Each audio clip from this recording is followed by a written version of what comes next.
Yeah, so I'm gonna keep an eye on that. There's a few people joining. Hi, everyone. Are we being recorded now? Yeah, we are recording now. Yes, and we have Diana and Sophia joined. Hello. I've muted everyone and switched the video off just so we don't distract it. Vitalia. Yeah, but if you have comments as we go along, just type them up. Yeah, you can raise a hand or... We are figuring this out. Hi, Dana. Hey. Right. Shall we? We thought it was actually, so aside from the technology, we'd actually half thought about inviting people to come and join via Zoom anyway, because the quality of the image will be better than watching it on the recording. For sure. For sure. So that was always part of the plan. It's just that I couldn't get Zoom to stream to Facebook today. Fun times. And we switched to Zoom for this one from the other one because I think it's the quality of the visuals weren't so good, which is fine just for a chat, but for this, you have to be able to see the picture reasonably well. So yeah. Okay. Well, let's begin. I'll keep an eye on anyone who joins. So we'll speak for 2 hours roughly. We'll try and get through as many as we can. We'll kind of just mix them all up so it's not all the same people all the time. And you know, however many we get through, and then maybe we'll do another one if we could get through all of those. We wanted to talk about critiques in general, didn't we, Emma? yeah. And do you want to start? Really, we wanted to say one of the things we're planning for the academy is for people who sign up will be constant critiquing over a series of months, and having both had experience of that ourselves, it's super valuable. It really pushes you forward because somebody's when you go shopping and with a friend, you can spot a dress or a jumper that's going to look amazing on the other person. Well, I can, but for myself, I never know what to buy. You know, it's the same thing. I think when you're looking at your own photographs, it's really difficult to critique your own things. Like with anything, I'm just going to pose an example, but like if you're writing an essay or something, just so in there and you think you've got it right. But when you look at someone else's, it's really easy to make comment, feedback, say what's good, what's bad. And so with someone else consistently looking at pictures, or it's really valuable. It pushes you forward. It makes you think in a different way, and makes you see things that you wouldn't have seen, or challenges you to try working in different ways as well. It's a really great way to make big strides with your work. And another thing I think with your own work, and I definitely struggle with it, I think everyone struggles with it, is you kind of know what happened on the day, and you attach to the idea of the picture that you've had in your head, and sometimes you just can't see past it, and you might have the context for the picture, so you understand the picture, and the client understands the picture, but for someone else, sort of to elevate it to that next level where it's portfolio worthy, where it's award worthy, you just need a second pair of eyes often to kind of tell you, actually, I don't understand what's happening here, or this doesn't read well, or maybe it does, you know. Yeah. What else were we going to say? Oh, and we were going to say that, you know, that there are different grades of images as well. So there are images that are great for a client gallery, and all the different kind of ones that you will include in there that are special to you and to the client. There are images that are going to put in your portfolio. That's like a great hire, that you have to be really picky about what you include, what you don't include, like really picky with that. And then even the great hire is the ones that you submit for awards. And there's a very, very small percentage of images that you can actually submit for awards, because everything needs to come together.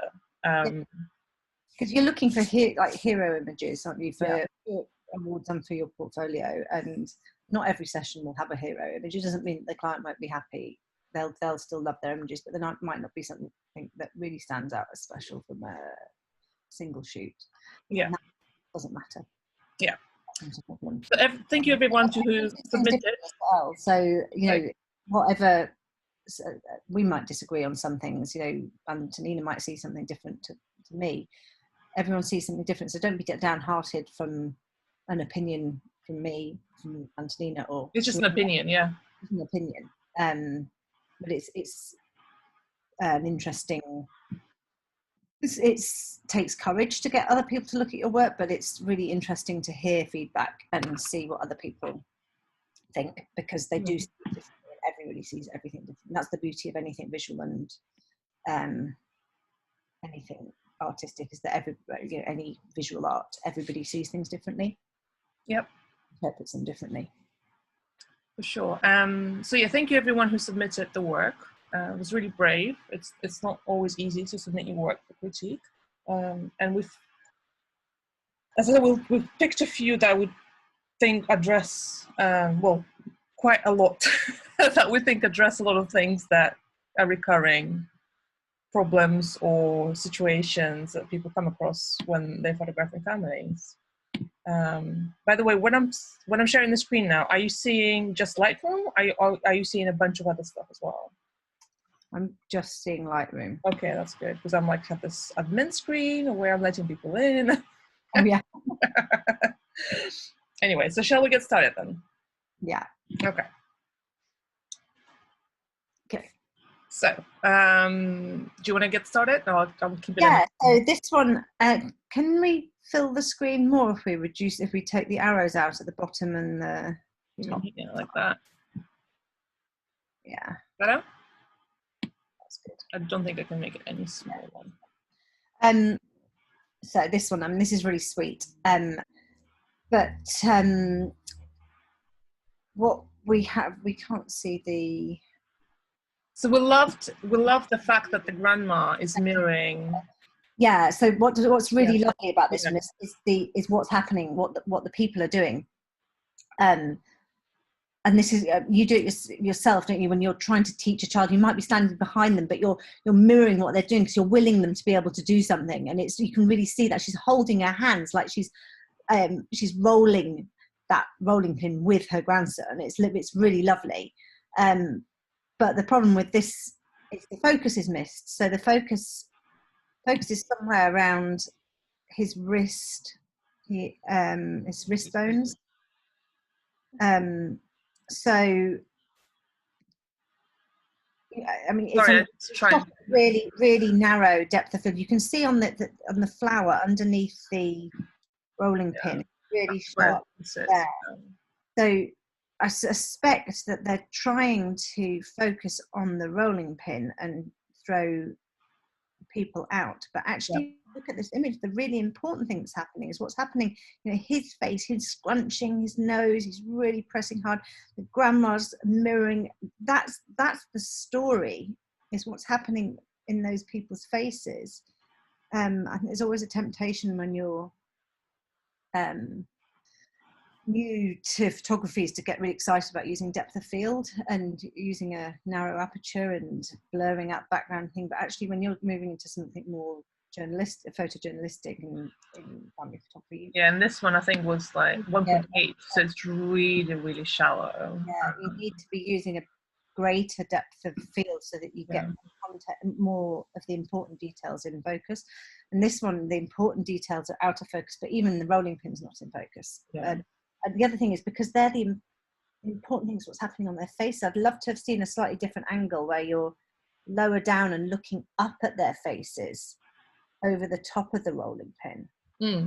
Like if the focus was to be on the rolling pin, then it needs to be like a really close-up image of the hands. Yeah. Then maybe just part of his face. Then it would make sense. Otherwise, it needs to be everything. Grandma needs to be in focus. And especially because the background is not that messy. Like you don't really need to avoid the background that much. It's cool. I love that what the grandma's doing. Yeah. It's gorgeous. It's that makes the picture. Yeah, for sure. This on the left-hand side, the flower packet. Flower, yeah. Slightly distracting having it cut off there. So either include it, or either include the whole packet, I think, and move over slightly that way, or just like or you angle yourself so you're going in more from below and looking up at their faces, and I think that would be taken. Yeah. And by the way, if we're critiquing your image and you have some thoughts, or like we're saying, oh, you should have done something, but you know you couldn't have done it in the moment, please share that in the chat, because like we both know how frustrating it is when someone is critiquing the image and they say, oh, you should have moved back. And you're like, but there was no I couldn't move back, or I was going to fall off a bridge. I couldn't move back. or you know, like, you know, there's, oh, it could do with more people. You think, but I couldn't have more people in the picture. Or like, this is the only child, or whatever. Or the whole point is that there's no, like, the child is like, basically just any comment, like if you disagree or you think, well, there's a reason why, just let us know. You can explain why you did what you did, because you know, there's never a perfect situation when you, especially when you're in the field with a client. There's always something that goes wrong, or you have limitations, and sometimes just images don't work out. They just don't. Also, you know, this is a bit like what we're talking about with hero images and the different levels of image. I mean, and those serendipitous moments where the planets all align and everything does work out, those are the really amazing images. And that doesn't always happen. You know, you might have bits in the way, you can't move back to improve your angle. Yeah. But you know, just try and make the most of what you've got. Yeah, so I think with this image, basically, it's a beautiful moment. It just, the focus is missed, and then the framing, the composition needs to be slightly adjusted. Yeah.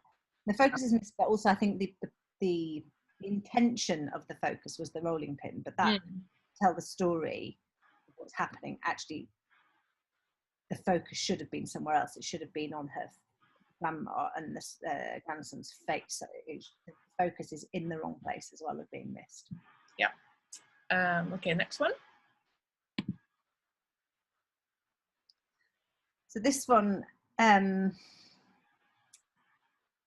you've got sort of a triangle going on with the legs and the girl and the brightly coloured toys on the bed, and the triangle shape of the legs as well. So it's all like quite nice shapes that are coming in. And I love the girl like just hanging out. That's I love floppy kids. That's really now.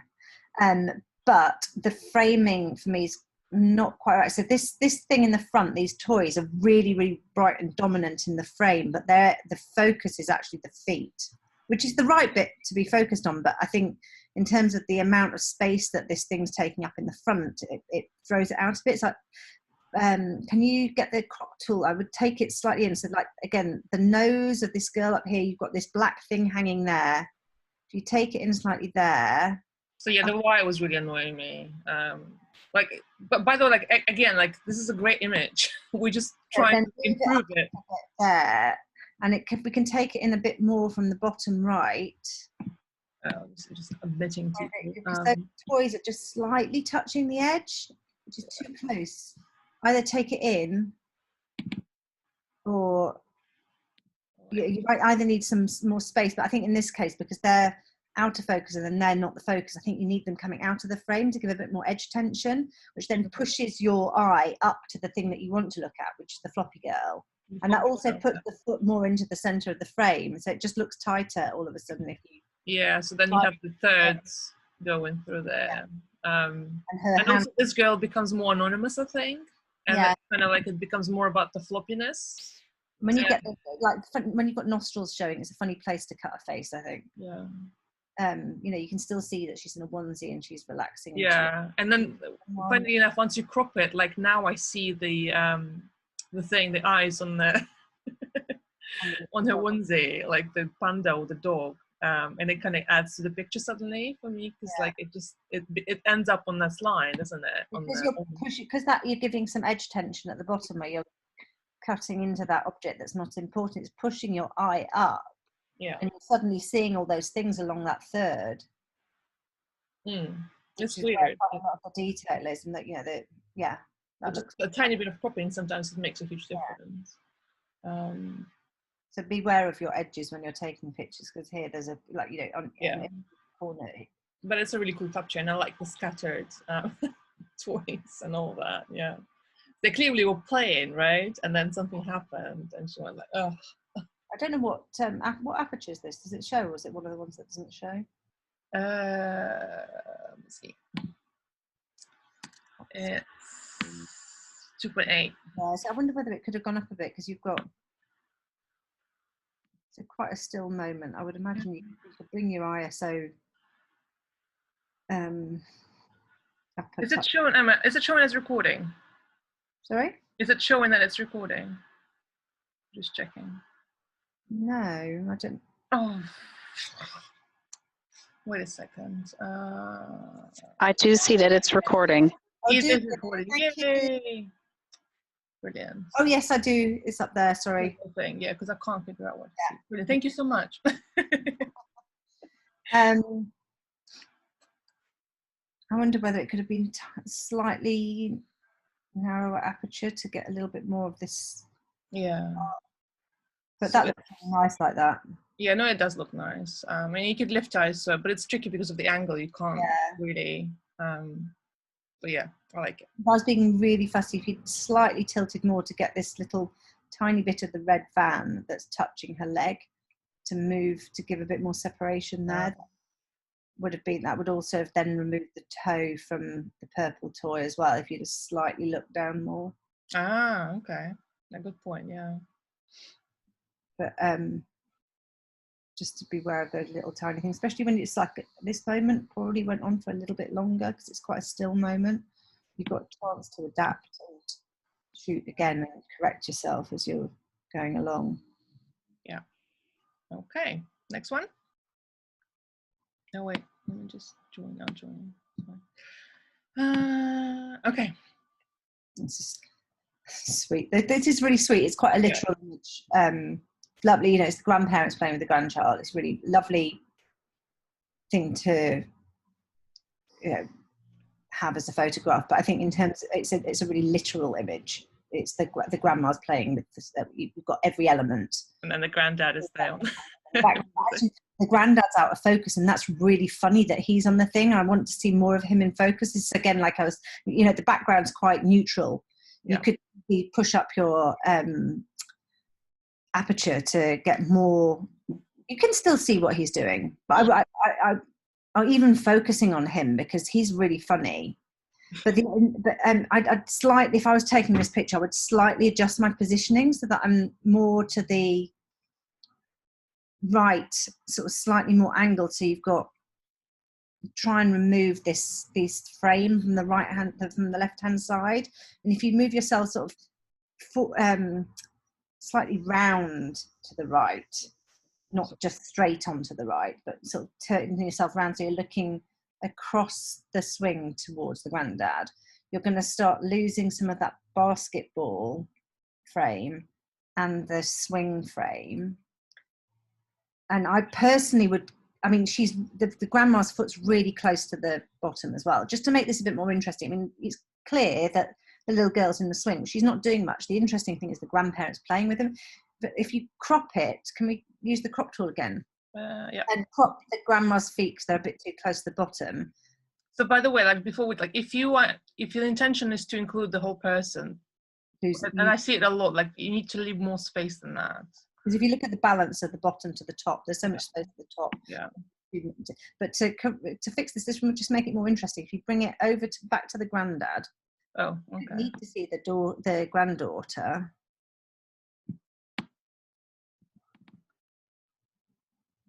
That's more interesting. So obviously you're not going to crop the existing image. So if that went on for a while, and which probably it did, you take the literal picture. That's what all of us do. Something's happening, you snap a picture.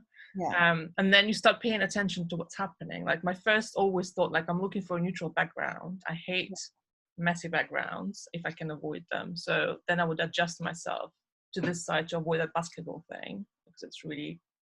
Yeah, so if you've moved yourself around, you're coming tighter in, you've just got the legs of the child. You don't need to see the child, because the lovely bit is the granddad playing on his own, and the grandma, and that's just gorgeous, her face, because when parents are out swinging, playing with their kids or taking their kids to the park, they're bored. They're on the phones. It's like, oh, do we have to push another? Oh my God, can't we go home yet? But when grandparents are out with their kids, they're so enthusiastic and really animated and putting all their energy and love into their grandchildren in a completely different way to parents. And she look at her face, is so cute. She's like, I don't know, she's talking or singing or something, and going, woo! I think that's what she's doing. So cute. And she's even quite big, the grandchild, as well. It's really cute. Yeah. Another thing you could do as well is just if you're then you've got a safe shot and you're moving on, you can go across those two and focus on the granddad, because again, like we said, that's funny. If you're shooting over the top of those two and looking back at the granddad, so you can see they're a layer and you're looking at him in the background.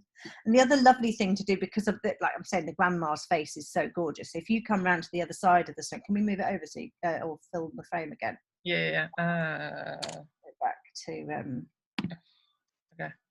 Oh no, sorry. Crop it, you mean? Okay. Got you. So some participants list in the way and all that. But like you could. So Jeff, you just reset it for me. Reset. Okay. If you stand behind where the granddaughter is, looking through, you've got the lovely frame of those triangular hanging bits of the swing. Yeah. And you can look across there and over the top of the grandchild up to the grandma's face and focus on her face, because that again, the story for me here is what the grandparents are doing, either what the granddad's doing or what the grandmother's doing. And they're probably there for like 10 minutes anyway, so you have time to do different shots. It's going over the top of the granddaughter, you used to get her feet looking up at the grandmother. And that's the experience then of what the little girl is experiencing. And then you can stand next to grandma and include her hands in the picture and focus on the girl's face as well. So you can have like 5 different pictures from one scenario. And you could get really quite interesting shots as well, rather than just a literal shot like this, which records the moment, which is also important to include.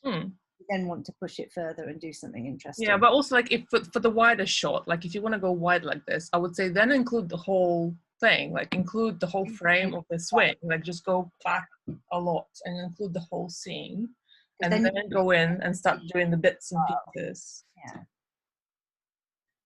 Right, next one.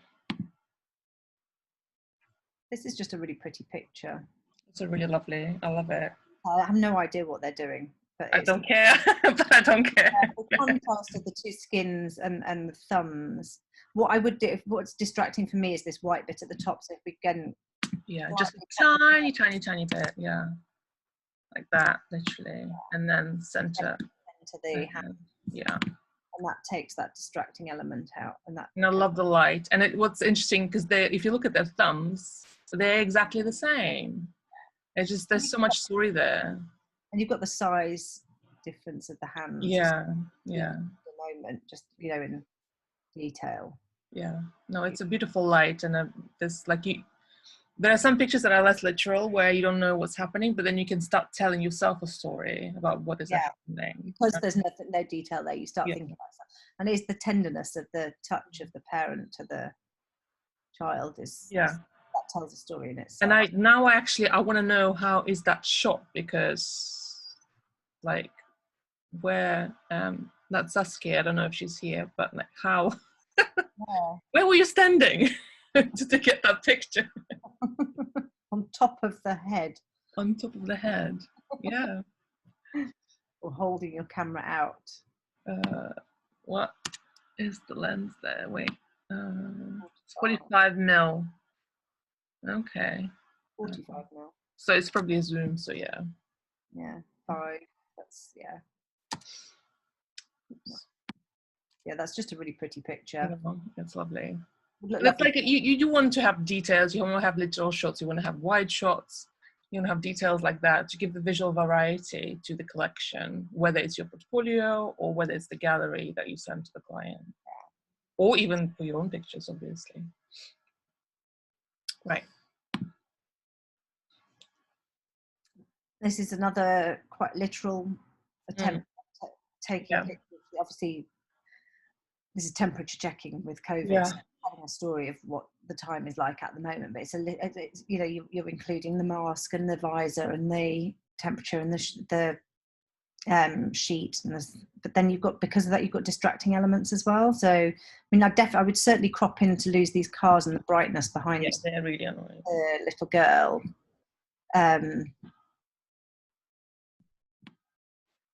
Like, you want to include him because I like his eyes. He's very kind eyes, isn't he? Focus on what he's doing, and it shows the visor, and then that's strengthened, I think, by taking that. Yeah, well, I would have probably stood a bit, like, I don't know, Charlene, I think Charlene is here. Like how long that moment was, because that probably wasn't, you could only anticipate it, but like stepping away and turning slightly, I don't know, can you see me? But what like it squared up to them more, to her. I love her mask because it's so big on her, falling off. And it's like literally, it's falling off, isn't it? It's like, what I really want to see in a picture, like in this moment though, I'd love a close up of her mask falling off and her like slightly anxious look on her face. But really, I'd love to see it from her perspective as well. So a bit like I was saying with the little girl, the little granddaughter, and looking up at the grandmother and experiencing what that little girl's feeling when she's looking at her grandmother, pushing her and singing to her and stuff. Like this little girl, I'd love to be looking over her shoulder and looking up at the guy coming towards her with this temperature gun, and have a completely different, less literal interpretation of the scene. This is a picture of the temperature being taken. Think about what it feels like to be that child who's having her temperature taken. It's quite an alien situation. She's on holiday, by the looks of it, somewhere exotic, so the language is going to be different. And you know, that this has never happened before. I've just discovered chat. People are actually leaving comments in there. Wait a minute. So Charlene said about this picture, it was like a split second. Yeah. Anticipated, but obviously couldn't step back more due to the limitations with other guests around. Yeah. But so one of the key things though is anticipating things. Yeah. Know that this is going to happen. And I mean, it's still a wonderful capture for you to have. Like, we're just trying to like give suggestion that's probably going to become something that happens a lot in the future, actually. Yeah. So next time you come across the situation, everyone is getting in certain countries. We're not getting that here at the moment, but people are getting. Yeah. And I just noticed that once you zoomed in, you can actually see it's 36.5. Yeah. So you can like see the actual temperature take, which is pretty cool. I would actually, so you said like focus on her from her perspective, but I would actually just want to see, like, I like this guy because his eyes are very kind, but I would probably just literally want to see her face with the, like, in profile, with the mask falling off and his gloved hand, which is really sweaty, taking his temperature. There's lots of different ways you can take it, and again, this is going to happen more and more, so you're going to have the chance to do that. Yeah, I know, but it's like, split seconds sometimes. Somehow clarify or lift the temperature, just to lift it so it's more obvious. That's quite nice, that detail. I haven't seen that. Yeah, no, it's really cool. Okay, next one up. This is quite interesting. Yeah. The thing in the background's distracting, though. It's annoying. Majorly distracting. And I think also the focus seems to be on the trees, because they seem the sharpest. Can we zoom in and see? Yeah, let me try. What and they, what's the aperture? We don't have the data here. So what I would do on this, just because at the moment it's incorporating a lot of stuff, and what I can see why they've done this, because you've got the feet reflected in the puddle of, I presume that's a swimming pool. So there's a bit of a dark line at the bottom where you've got the other side of the pool, and you don't need that, so you can crop in a bit. We crop in so it's really focused on, really crop in so that the boy or girl right at the top of the thing, and then you lose that black line at the bottom and center it slightly. So that becomes tighter already if you do something like that. So you're really looking at the reflection, and now the reflection isn't getting lost as much. I wonder what it's like in black and white, so that thing at the background. That's better in black and white, though. I think because the brown toy house stands out a bit more against the green, I think you lose it a little bit more in black and white, so it's slightly less distracting. Yeah. I really like this capture with the feet coming up. I think it's a great idea. Yeah. I think it's tricky because, like, obviously, if you're trying to lose the house in the background, then you have to turn this way, but then you lose the reflection, and then the idea kind of. I like that straight line as well that goes across the bottom third of the image. It's really nice. Yeah. I want to just lose the pole as well somehow. I don't know how, but obviously, like, you're not going to do it in cropping. You're going to do it in camera. Yeah. Try and be aware of those elements. But I think, yeah, in black and white, it's a bit stronger. Slightly, a little bit less distracted by that cabin. Yeah. Well, black and white can hide a lot of sins. So. Yeah. I personally use it a lot. I prefer. I really like it with the person centered and the. Can we move it back to the center? Yeah. I like that there's a repetition of colors, so I kind of like it. But it's just that if it was to the side, or if it was a wider shot, if it was more horizontal, so the cabin was slightly to the side, so the person was against the trees, and then a repetition of colors would probably work, I think. It's just because unfortunately where she's jumping, it's right where the busiest part of that cabin is, which I know you can't change that. This is what we mean. It's like, you could move to the side so that you don't get a distracted background. But the point of this is that you're getting that reflection and that straight line across the bottom of the swimming pool. And if you move, you're not getting that anymore.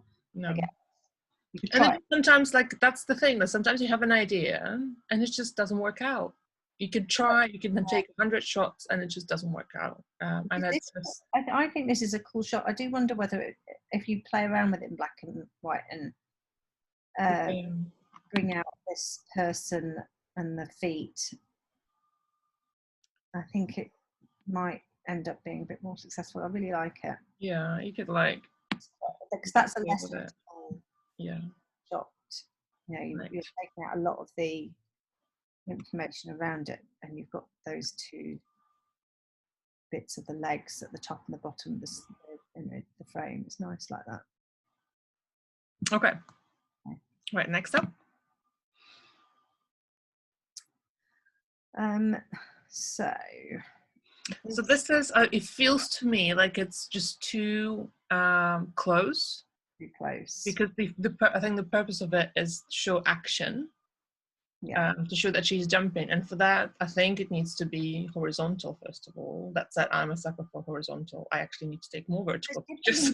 You could either carry on with a portrait shot, but you come round from this side where she's holding on to where she's holding, lie on the floor and look up at her face as she's jumping and see her go through her hands up to her face. Then I think her portrait shot works. Otherwise you need to, I don't know how much room I suspect this is on a 50mm and there's probably a fence somewhere behind, so it's a bit too tight for 50mm doesn't give you much space.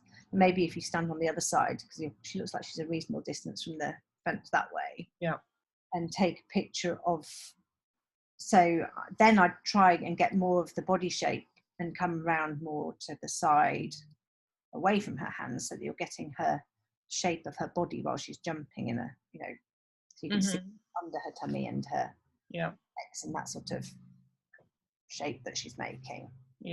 Pull away and see if you can get a shot again, like I presume on this sort of thing kids often do it for a bit longer than just a second. She's bouncing for a bit.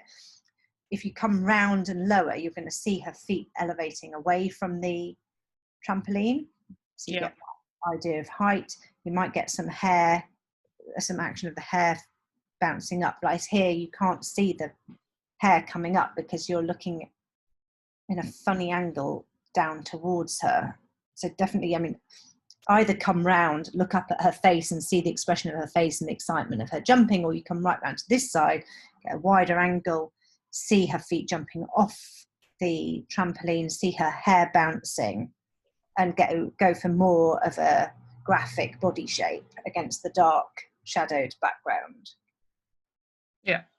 And also editing wise, I think she's really bright, so you need to bring the highlights down more, and like obviously I can't do it because of JPEG, but she's overexposed basically.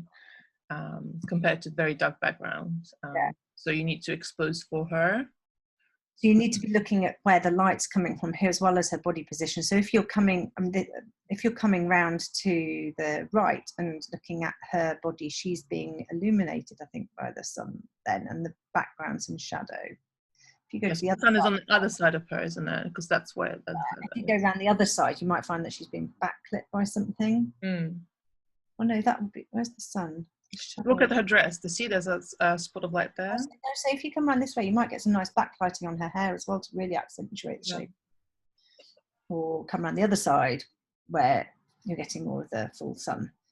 Yeah, there's definitely some room for improvement in this. Cool. Next one up. So I actually like the composition of this for two reasons, but there isn't enough of a moment. I like that dividing line of the like jetty thing, going across that diagonal, slightly diagonal horizontal. It's almost exactly half and half, above and below, but you've also got a sort of vertical diagonal where you've got blue colour to one side and the beige colour to the other side. So it's quite nice, that sort of colour composition. And also the colours are repeating, I really like, so repeating on her armband, here. Her legs are like the sand. Even like the dog matches the jetty. And her legs match the sand and you've got that sort of orangey and bluey colour combination, which is really nice. But there's not so much of a the problem I've got here is that she's running out of the frame. And the dog is looking out. Yeah, and I'm not sure what's happening. I've got no idea what's happening over there, and she's not doing anything to tell me. I like the surfboards just sort of lapping up against it. I do like the composition, but I wonder, this is again, it's like, was this happening over and over, or was this just like a one-time chance and she didn't do it again? Just never know, because it would be lovely if she was the dog looking that way implies that something's happening over there and she's running there, but she doesn't look like she's looking at anything. I mean, great if she was like aiming her water gun, somebody or something, charging down, then you get more of a story. It's a nice composition, and like what we were saying, this is I would put this in the gallery probably if there wasn't. Definitely, it definitely belongs in the gallery, definitely belongs in the album. It's just like maybe for a portfolio picture it's not strong enough for someone who doesn't know this girl. Right, you've got this lovely light coming across where the reflections on the water here. So, or either she needs to be running the opposite way, because then she's given some space to run into. So our eye could the balance of the dog being one side, her being on the other side. It's just that he's turning into the frame, which is good. But she's going out of the frame, and that with nothing telling me why.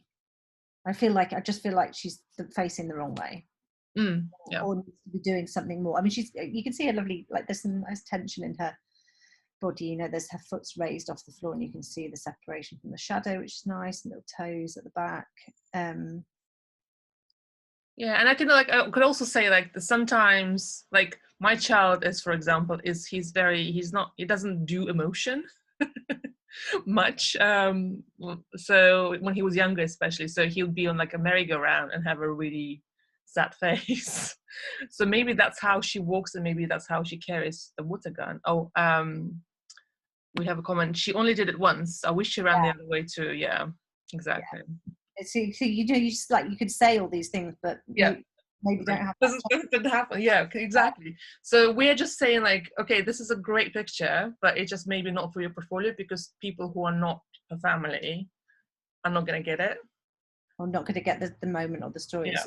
But there's some really lovely elements. The composition of it is actually really lovely. Just a shame something bigger didn't happen during that composition. Which is such a life of a documentary photographer. But once you've got. I mean, if you were at the beach for a really long time, come back to that spot later if something's happening again, because it's a lovely composition.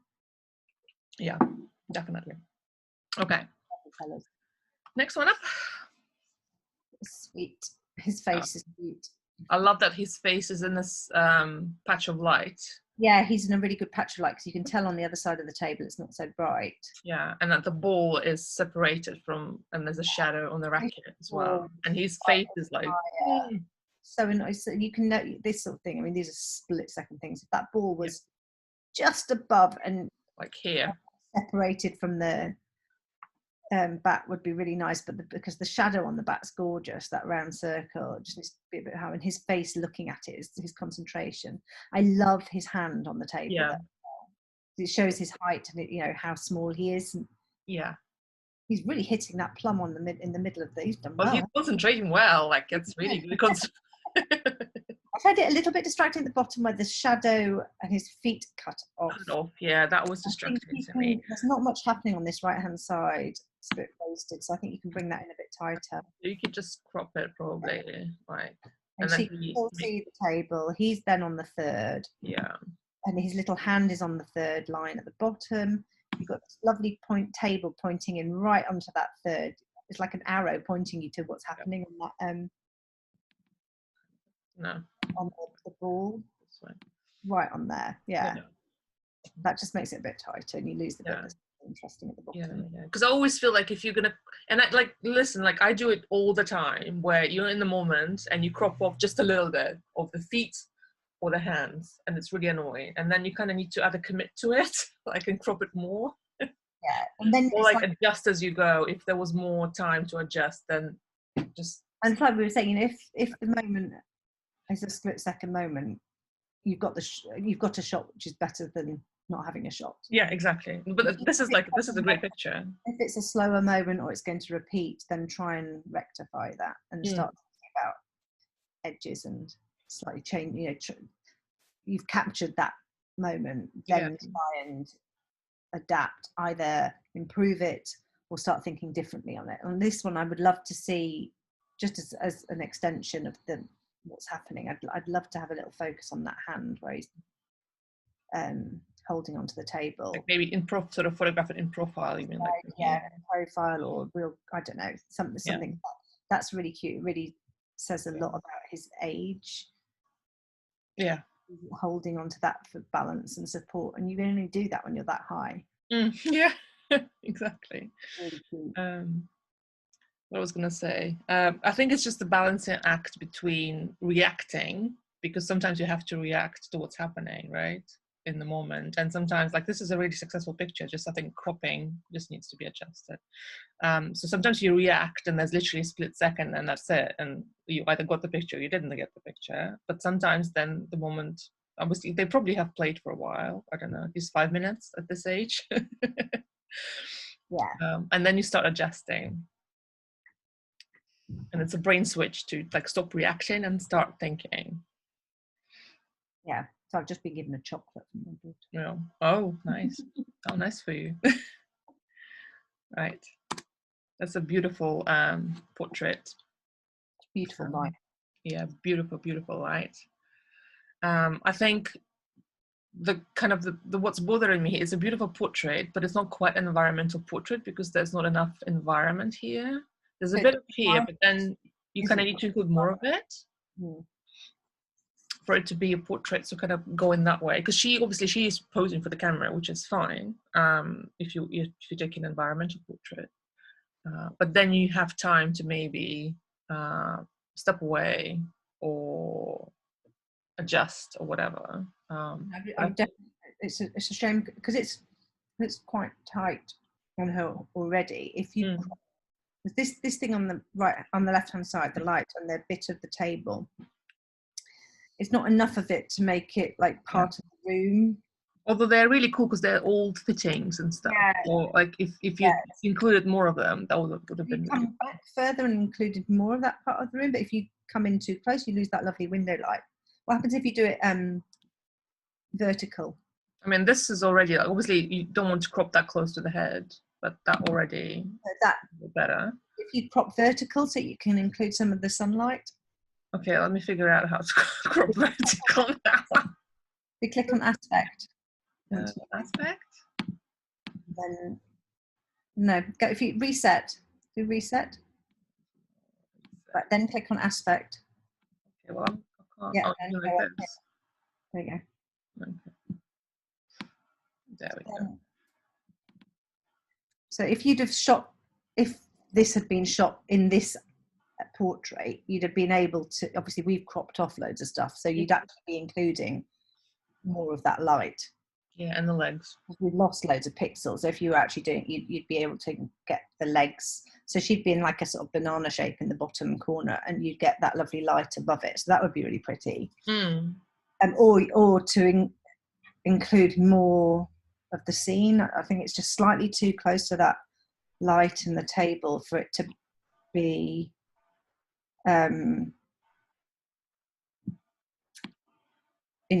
to give the environment context without it just looking like this and bits on the left hand side. Yeah. Gorgeous light. No, like this, amazing. Wish I had light like that in my house. Yeah, and a willing subject. That was so thoughtful and beautiful. Yeah. Right, next up. So this is, I think I got a note with this picture from Kate that she's just starting in documentary family photography. So obviously I can see she's trying to tell a story of parents who are sort of frazzled and want to give up on parenting while they moved to Australia. But it's clearly set up. Yeah. Which what you want to do is to try and capture moments like this that do if you're with a family for several hours, these moments happen in every family where the parents just zone out and the kids either are doing something wild or messy. The parent is just knackered and closing their eyes or on the phone or whatever.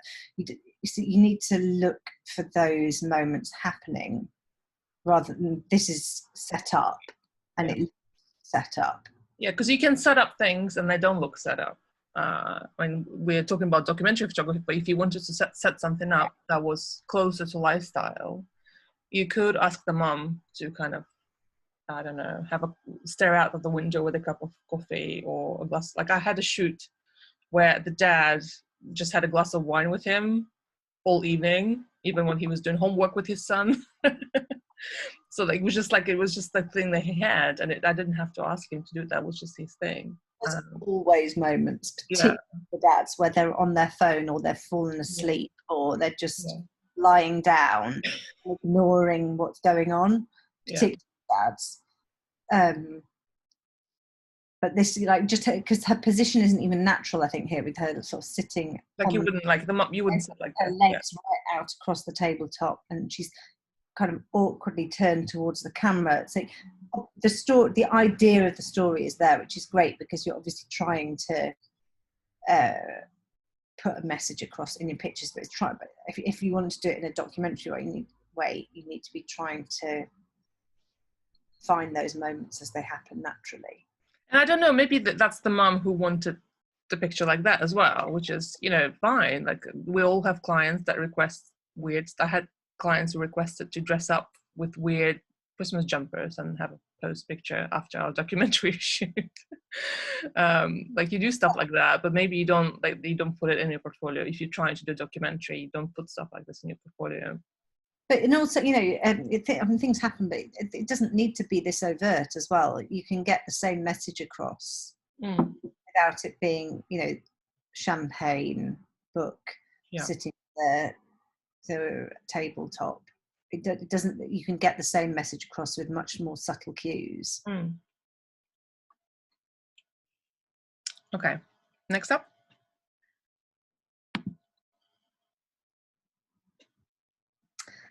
And this is a kind of detailed portrait. It's really lovely, yeah.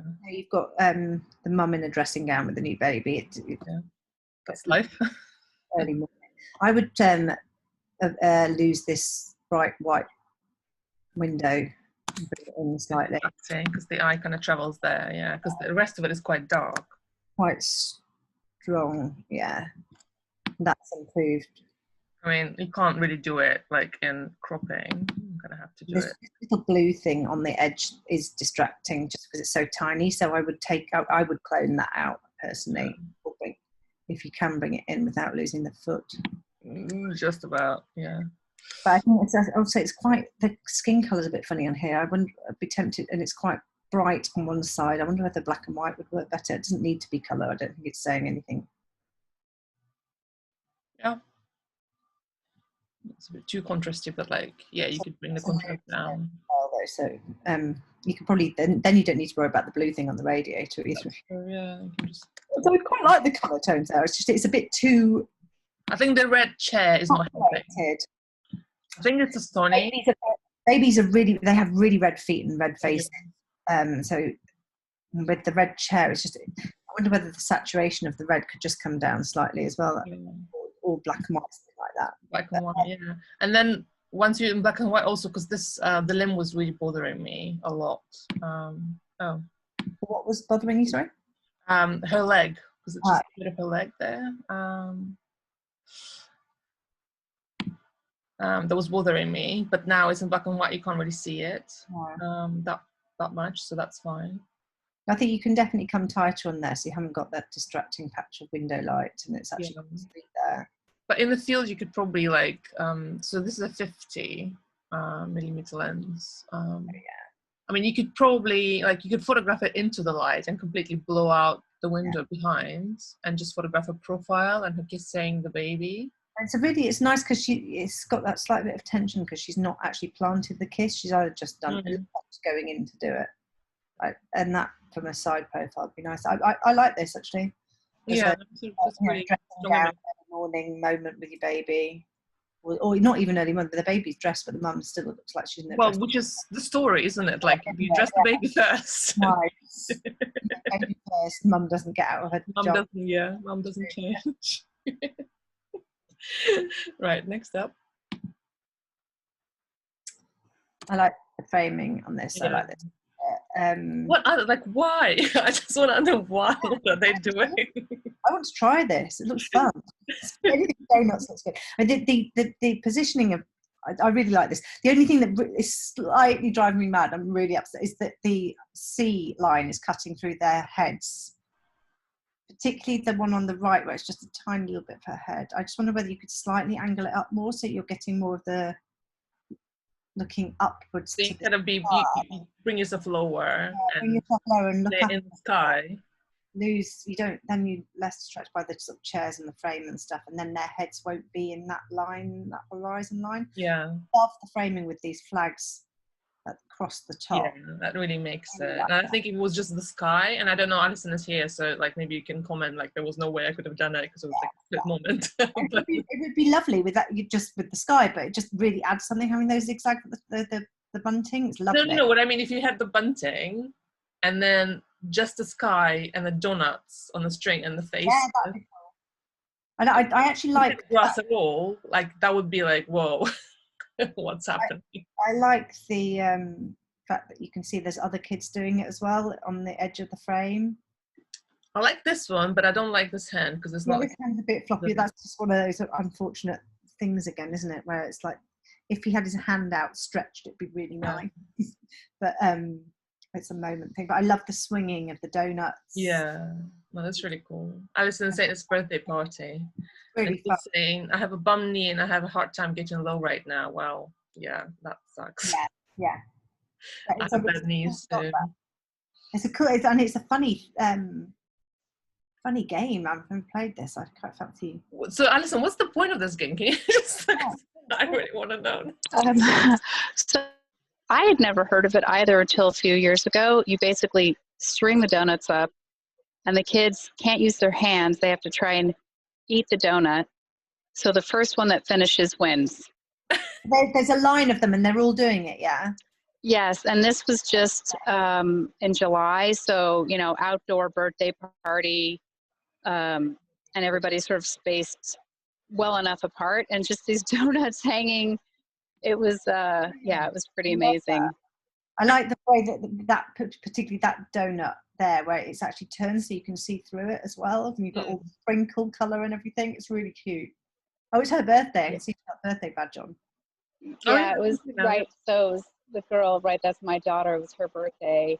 I have another one, which I had thought about sharing, but I didn't. It's the girl who won. She was like, had the donut grabbed in her mouth and then there was just another donut in the air, and you couldn't see anything else. And can you post that, Alice? Can you post it in the group? Yeah, I'll post it in the group.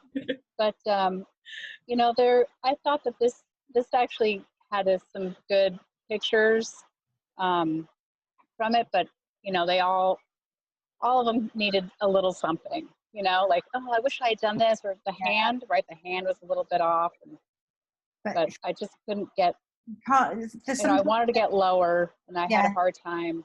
But the planets don't always align, but I still love this shot. I really like the framing with the bunting at the top. That's lovely. No, it's really good. It's great for the gallery, obviously for the album. Yeah, totally. We're being nitpicky.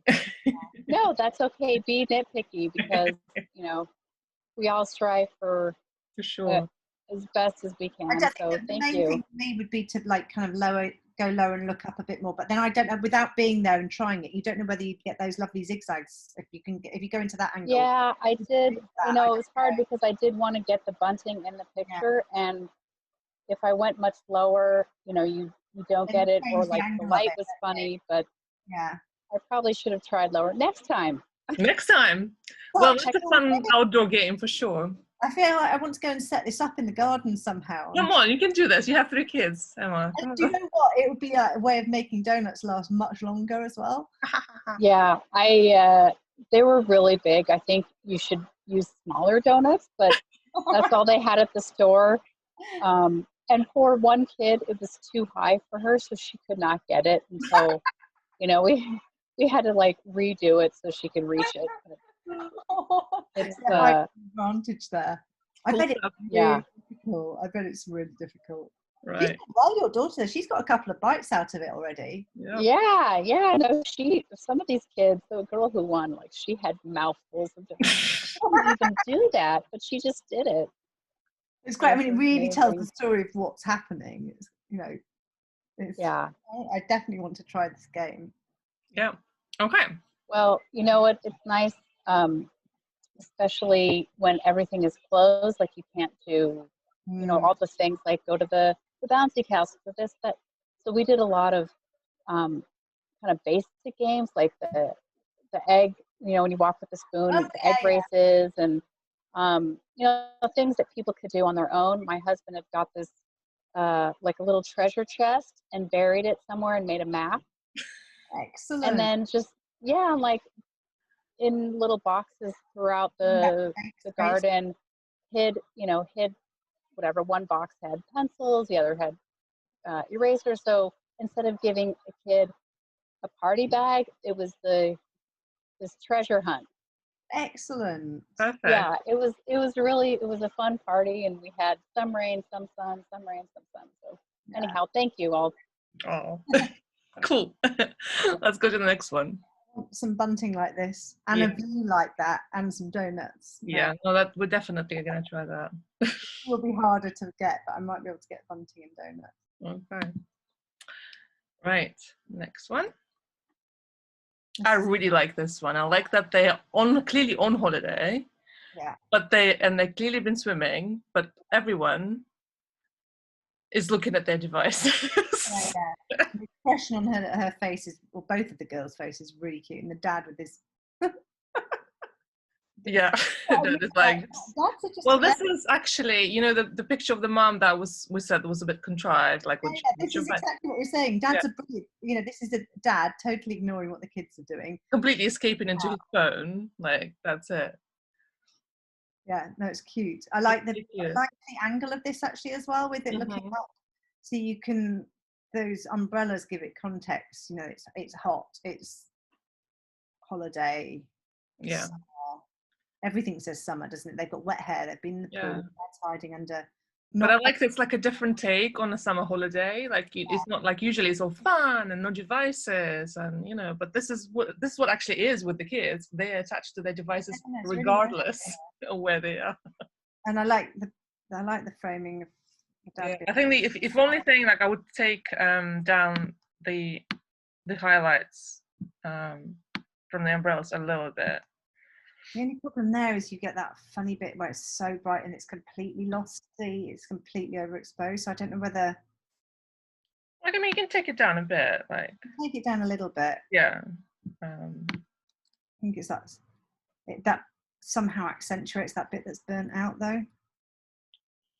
Right. Yeah.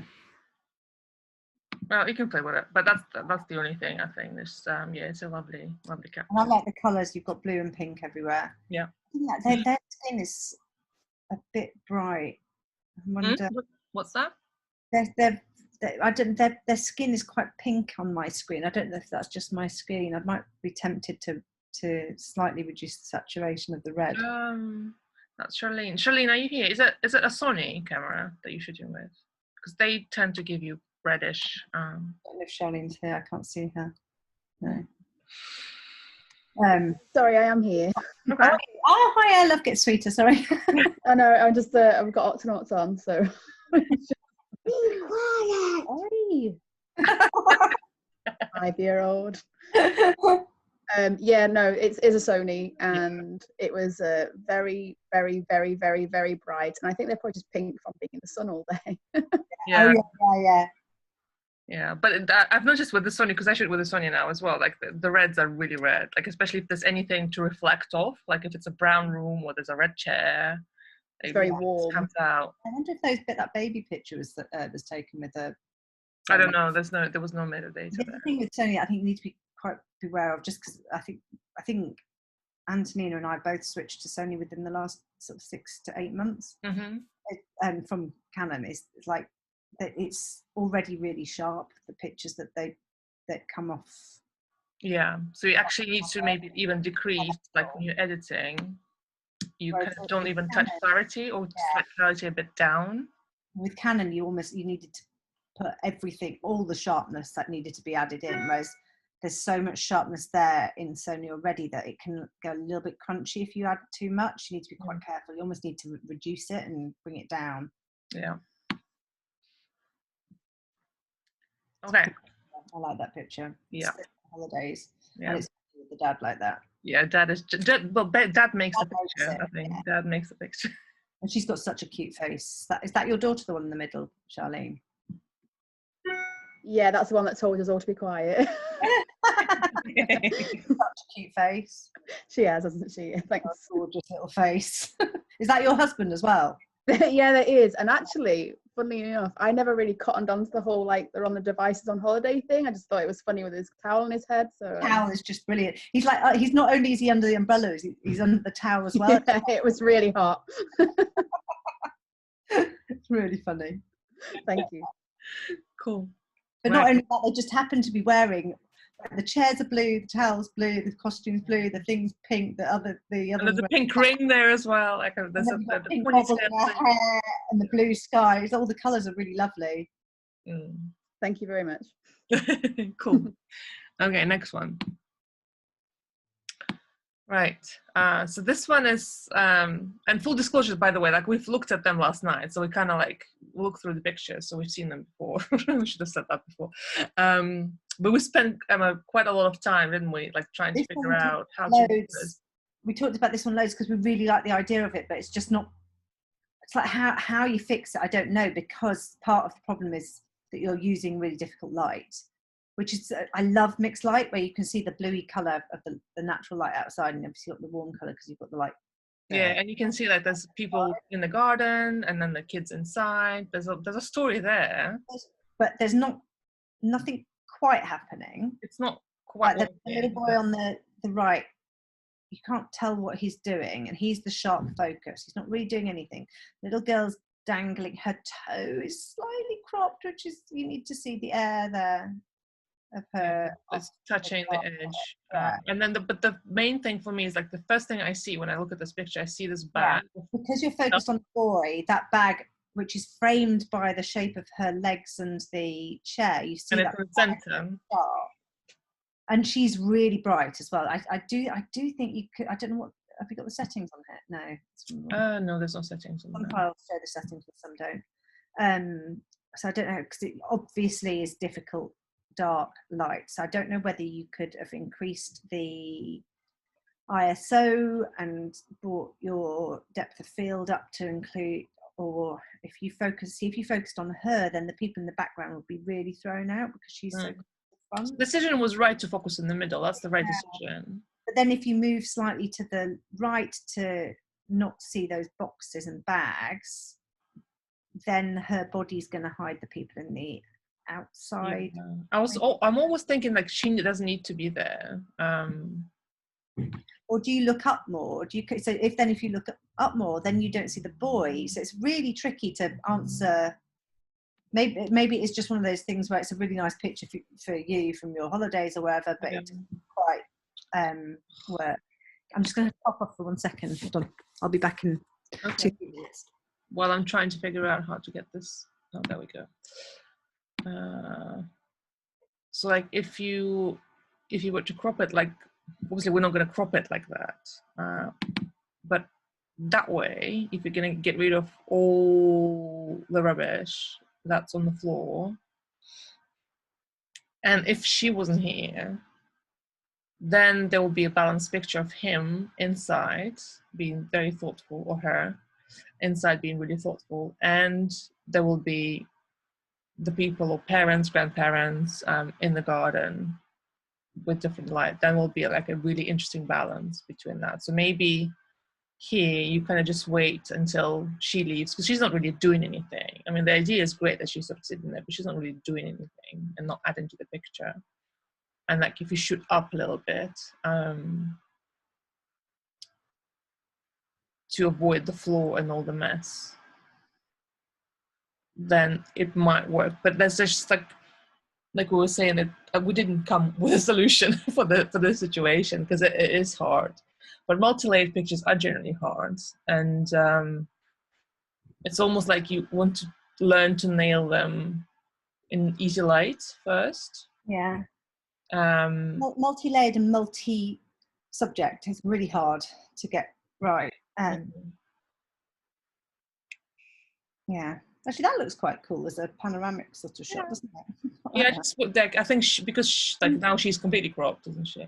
She's really bright, though. I do think that the toning, she needs to come down in brightness at the moment. She makes quite a good dividing line between, in that, particularly now it's cropped the other things out. You've got quite a nice. I'm not a big one for changing the dimensions of a photograph, particularly. I quite like staying in the 3:2 ratio, but on this one it seems to really work there. If you just you don't need to tone the whole picture, even maybe just her with a big wide brush, to, because it is dark, so it's clearly it's dusk or something. So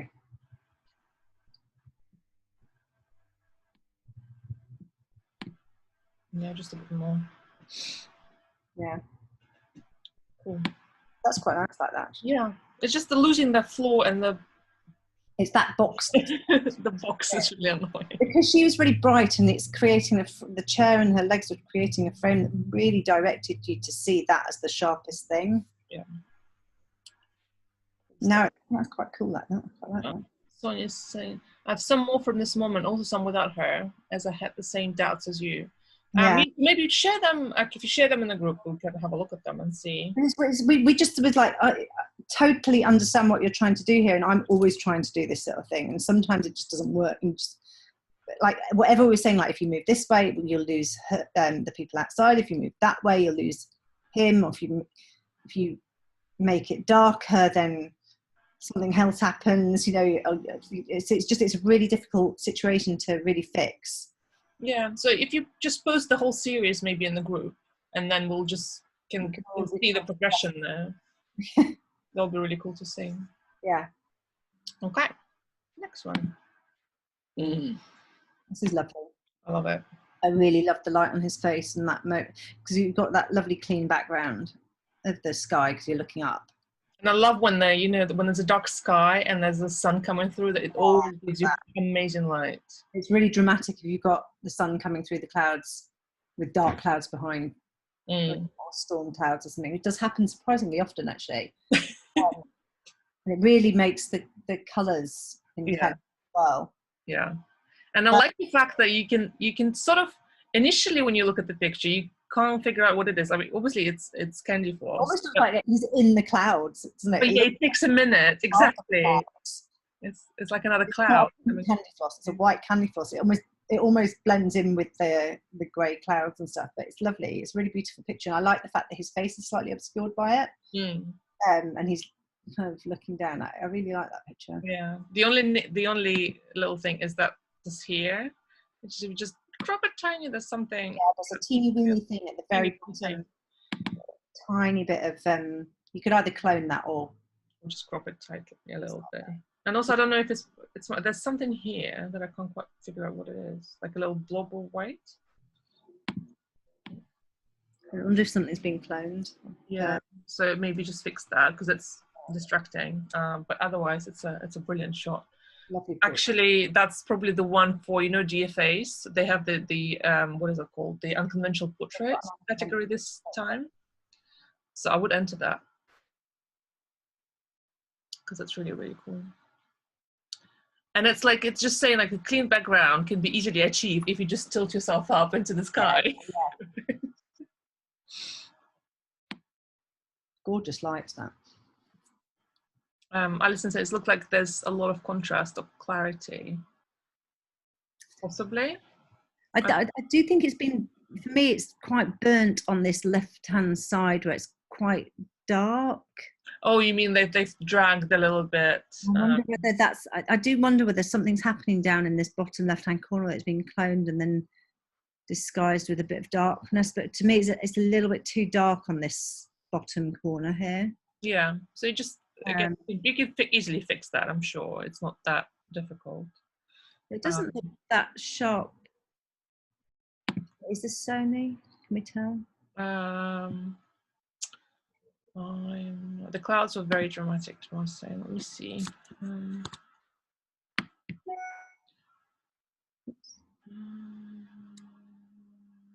Yeah. It's Canon 6D. It's a Canon. Yeah. I think, well, you can easily just fix that so it's a bit more even. Coming from that side, so it's dark. Yeah. No, it's really cool. It's cool, that one. I quite like that. Yeah. Okay. I really like this moment. Yeah, very sweet. He's reaching for a kiss and she's like, hey, I'm not sure about that. I wish maybe it was a tiny bit more balanced and there was a bit more space over here. I'd like to see, because you've got the whole chair in. And yeah. I just feel like you need the arm on that side. Mm-hmm. Just to even it out, so it's exactly. The colour's lovely because he's got his peachy skin and his red pants on the pink chair, and she's all in blue on the blue chair. Yeah, that's really cool. Going in for a kiss. Yeah, yeah. And she has those pink lines on the shoes that kind of match. There's a bit of some good tension in his body, but I do feel that the balance is slightly off. You can see you've got more space on the right than on the left. Mm. Yeah, so just balance it out, but otherwise I think it's a really sweet capture. But again, it was probably a split second. Yeah. So like, what can you do?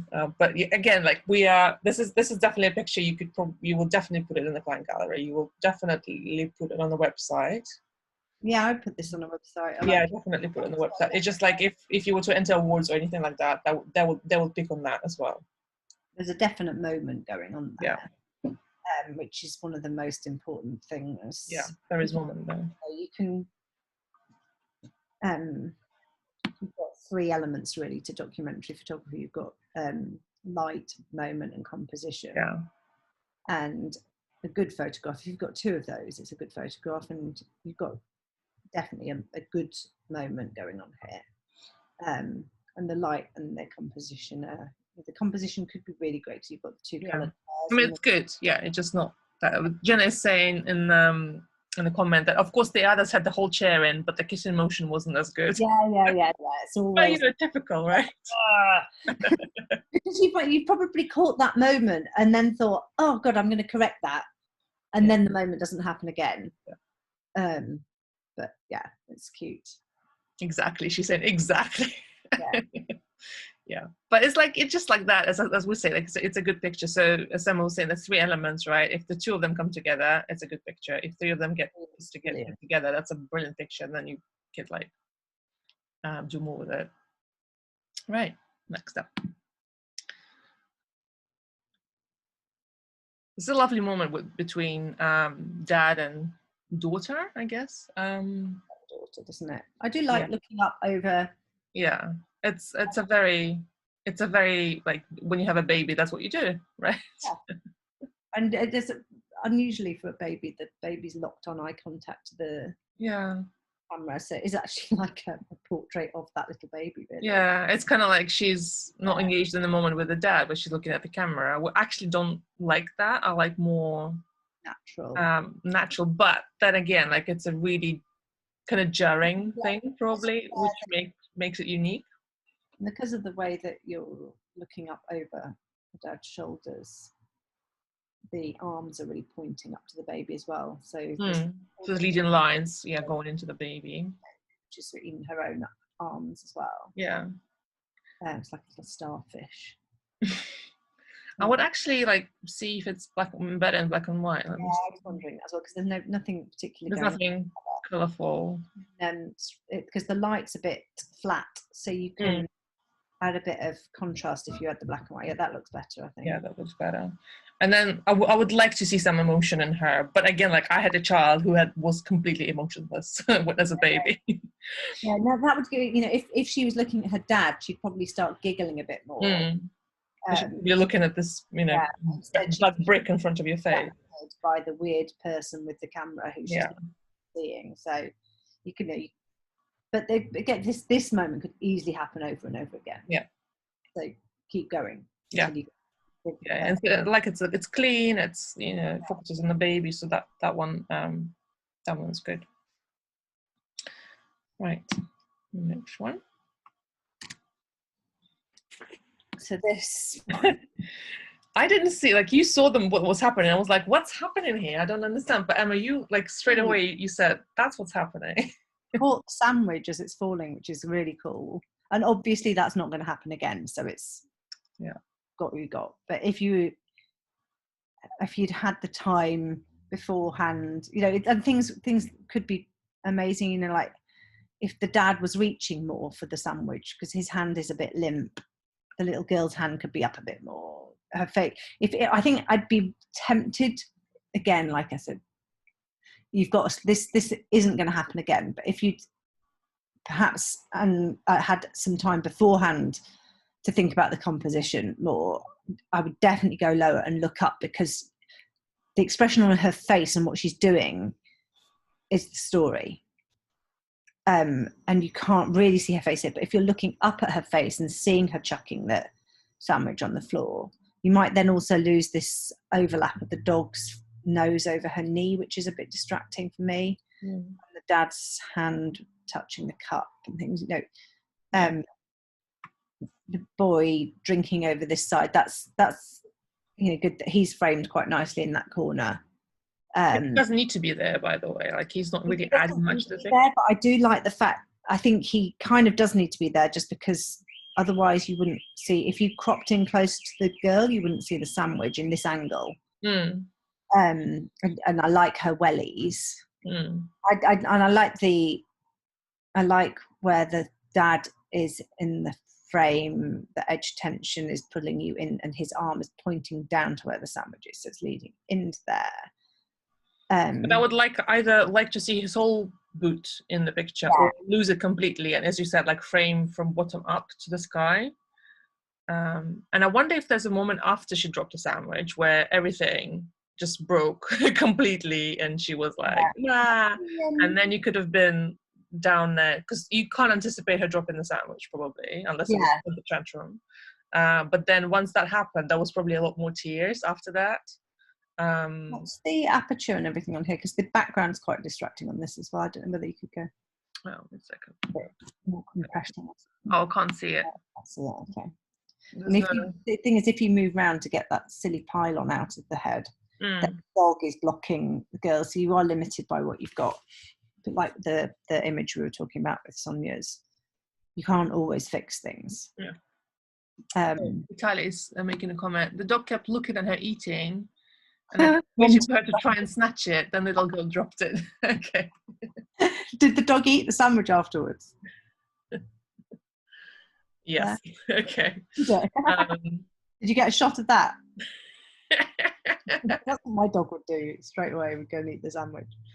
So I had this a picture. Now she was laughing. She didn't get a picture. But that's the thing. Like I often find myself like I need to really stop reacting to the moment and laugh and actually take a picture. But I've had a similar situation with the family where the dog was there was a toddler with his apple, and the dog was just following him around like for the whole morning, looking at that apple. And I have a picture of the boy standing, like he climbed on the windowsill with his apple, and the dog was like looking at him because he was trying to get away from the dog. So like if you knew that was too clearly what something was happening that you were trying to get a picture of, so that's where you then see, okay, look at the background, what's happening with the background, how can you position yourself in one position that's the most successful composition for that, and then just wait. And if the moment happens, then you've got it and you have good composition. And if the moment doesn't happen, then you don't have a picture. What does this look at like black and white? Do you lose the story of the sandwich? Just wondering whether it neutralised. I see, that's quite nice because the sandwich you see shows up quite a lot now because it's white against the background, and somehow those pylons are less distracting because there's so many colours going in. Yeah. I think that actually works quite nicely. Yeah, you're right. And then you lose, you don't focus so much because the dog's face is not, like, it's kind of blurry. There's nothing compositionally nice about the colours. There's there's blue, there's turquoise, there's brown, there's green, there's pink. Yeah. But this is much stronger. Yeah, this is much stronger. Right, next up. I really like this one. Yeah, this is sweet. I really like that she's like lost in a thing in the moment, and the dog is like, what is going on? And there's burst of sunlight there. Does look like a road. It's got that real feeling of a road trip, and there's hot air blowing into the car. Yeah. And so first of all, I wasn't quite keepless. The road sign on the outside that you can see, I was like, oh, that's a bit annoying. But then, like you pointed out, which I actually agree completely, it's obvious that it's a holiday because it's not a British sign. And also the feeling that you're getting of the movement of the trees and her face with the air blowing on it makes you feel like actually they're going faster than 35. Or maybe they've just left the 35 area, right? And they're now going faster, and she's like, yay. Well, I love that. It's not easy, obviously, in the car. You're very restricted to like how you can move. I'm just thinking you can't see any of the chair to the left, so you've probably got a bit more room before the head. That's the chair here, like see in the corner. Yeah. That's probably the limit as far as you can go. But you've probably got a bit more space before the headrest because she's so far over into that corner. I do quite like that actually, but you might be able to give her a little bit more space and cut the space on this side maybe. I don't know. But it's such a chance, isn't it? Because the trees and the light, you know, it's moving, so you might not get the sunburst in the next frame. I like her hand on the window as well, her little hand. Yeah, no, she's definitely, because I think when you look at the picture, so you sort of, how my eye travels, you look at the sunburst, then you look at the dad, who's really cool, then you look at the dog, and then you arrive at the girl, which is the main point of the picture, which makes complete sense, because your eye traveled across the whole image and arrived at the point. It's really burn on the sunburst, but I don't think it matters because it's a sunburst. It doesn't. Even the fact that the dad is not in focus isn't bothering me, because he's not that blurry that you can't see him. But you kind of it's because the focus is on the girl. It makes complete sense to me. Yeah, no, the light on his beard is fabulous as well. Yeah, and then you see motion in the trees as well, and it's like pretty cool. But the dog as well, like the dog is like, what? I really like the dog. Like, I'm not sure about this. Right. Real road trip, summer holiday road trip feel about it. Yeah. Okay, next one up. So this one again, this is one of those ones where you're trying to tell a story of early parenthood. So I actually didn't realise straight away that there's a baby in that. I had to really look because it's not in focus, and the angle of it is quite difficult to see that there is a baby in that car seat. And that's an important part of this story, because otherwise it's just a picture of two people eating some food. Whereas the story is that it's two parents sitting are having a break, while the baby's asleep. So you need to get into a different position. And even the composition of this isn't great. You've got the mum's on the back of her, and their faces aren't interacting or anything. So you need to. This moment is going to go on for a while. They're just eating, and the baby's sleeping. So there's quite a nice story, but you need to shoot through. You need to get some sort of reaction or interaction between those two people, but also changing your position. Definitely, I would come around the other side of the table and go up high, either on a chair, or if the table's stable and they let you go, and you'd ask, "Can I go on the table?" And I would go up onto here where these melons and mangoes are, and shoot them looking down at the baby.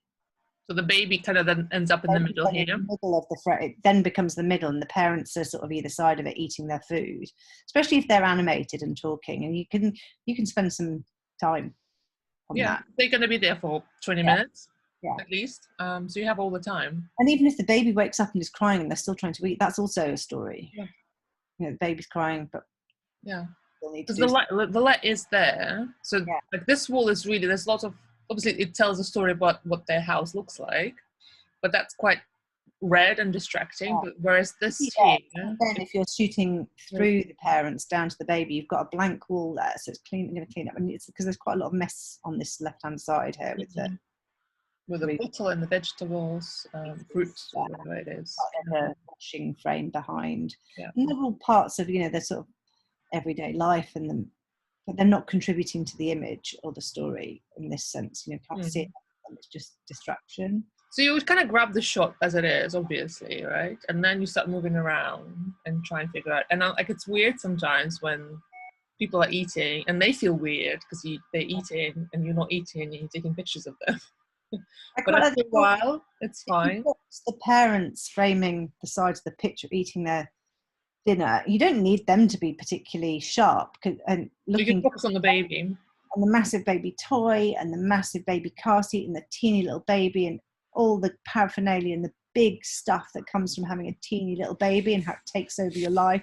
Like again, you've got lots of things that you can add to this to bring out the story more and the feeling of that early parenthood. And or even if I'm just thinking, like you said earlier, that if they were interacting with each other, but even if they're not interacting, that would still, because that story in itself, like if you're so exhausted, you can't even talk to your partner anymore. I just want to eat. In silence. Or them looking down at the baby, one of them looking down at the baby, one of them looking down to adjust his cover. There's also nothing much is happening with little babies. Parents, if there's about the parents, it's usually about the parents. And there's no siblings to add flavour, so you just look for. But it's hard. Like that's just agreed that when it's a newborn, the only child, it's hard to shoot it in the documentary way because nothing is happening. So you need to make it about the parents and their relationship with each other and their relationship to the baby. And their adjustment to and that. Their adjustment, And then just the adjustment in the furniture and the house and things like that.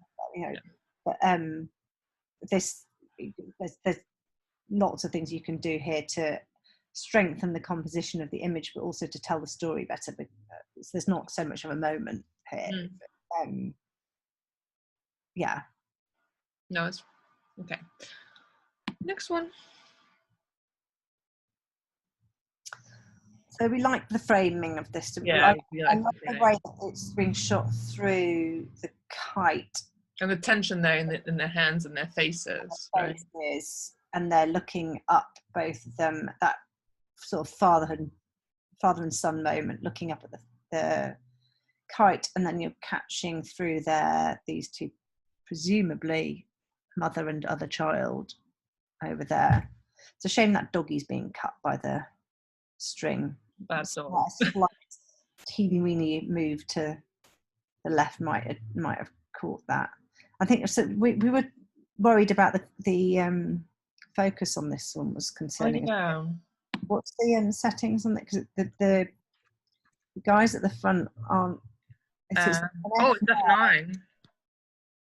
And 200, but it's not quite sharp. I don't know whether it's slightly missed focus, or whether it's the quality of the file, or whether they Fujifilm X.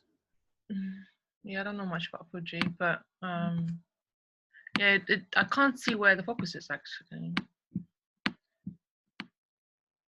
Here on the string? Maybe, I don't know, because it looks quite, that writing in the sand is quite sharp. Quite sharp, yeah. So it's weird though that it's a 9 and it's not really that sharp.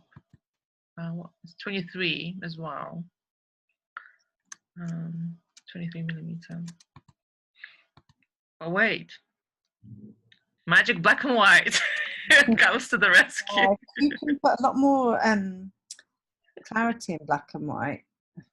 That's quite nice actually, because the colour wasn't doing anything for me there. It's actually distracting. Yeah, it was distracting me because there's no sort of harmony in the colours. And it actually...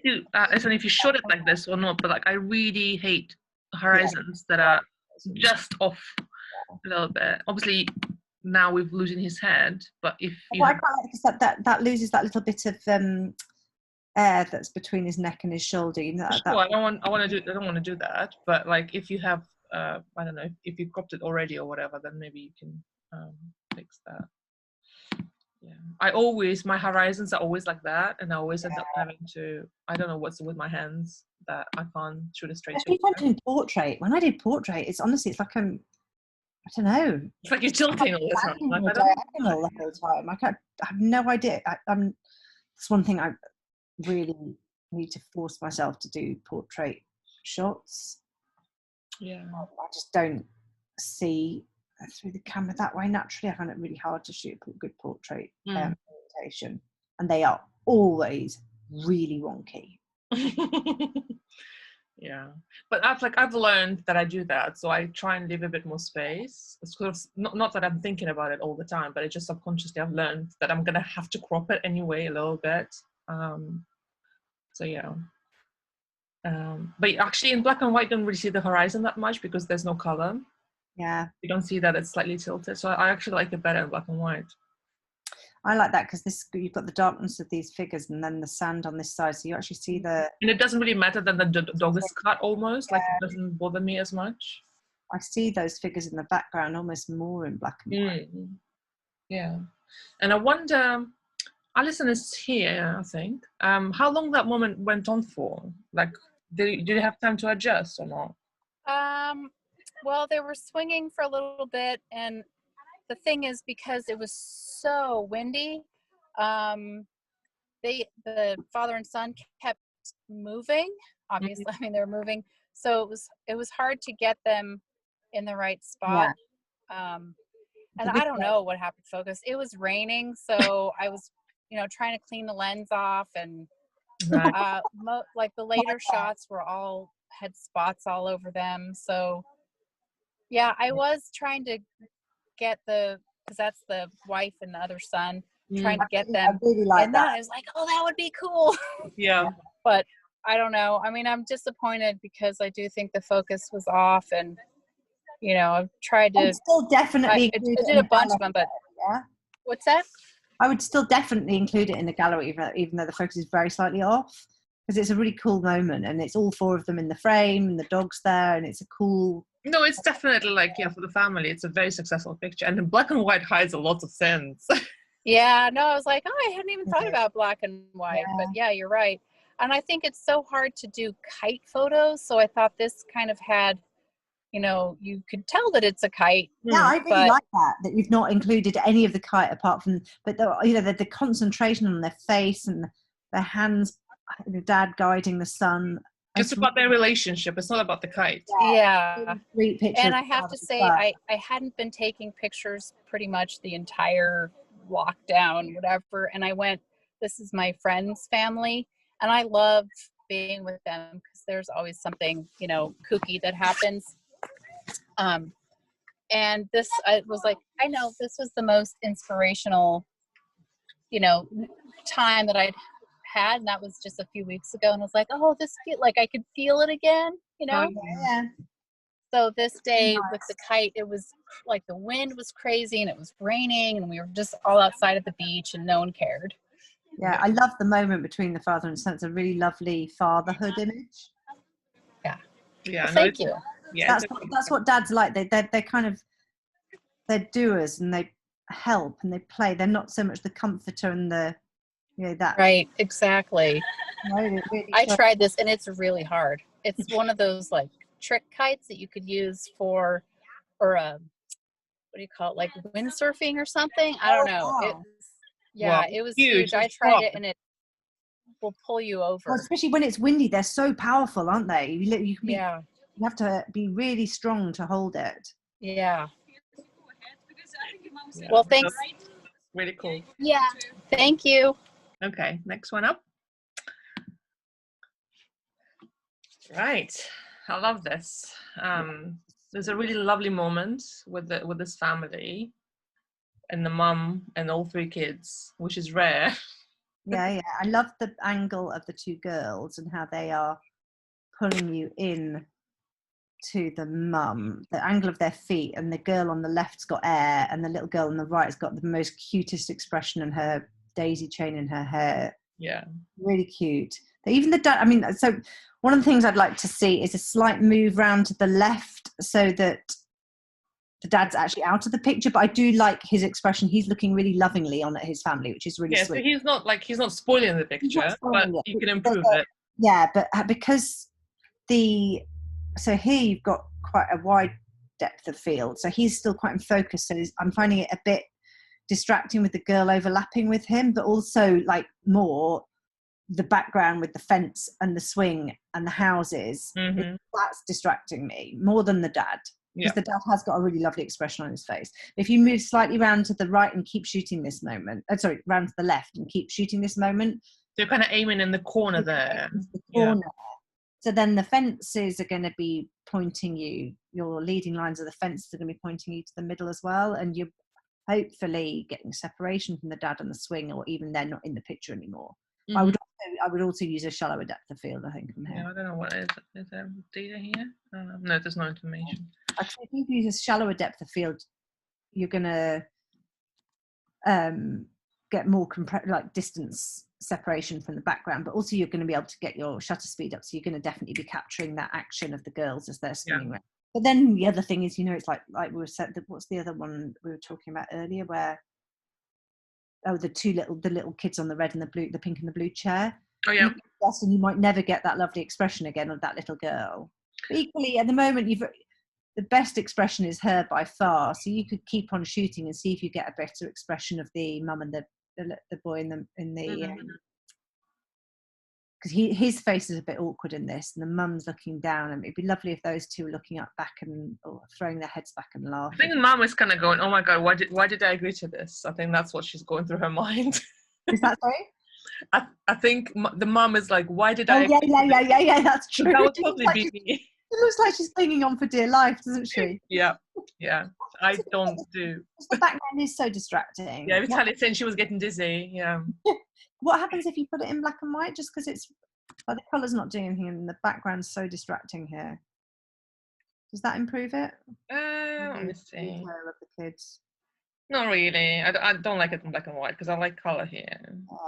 It just the distraction. It's this, particularly. Well, here's the thing. Like, this is, as a mum, I would love to have this picture, right? This is the picture for the gallery, definitely. There's like nothing wrong with it. So the other thing that I'd say with this as well is, like, the mum needs to be in the centre, and she's off centre. She's not on the third.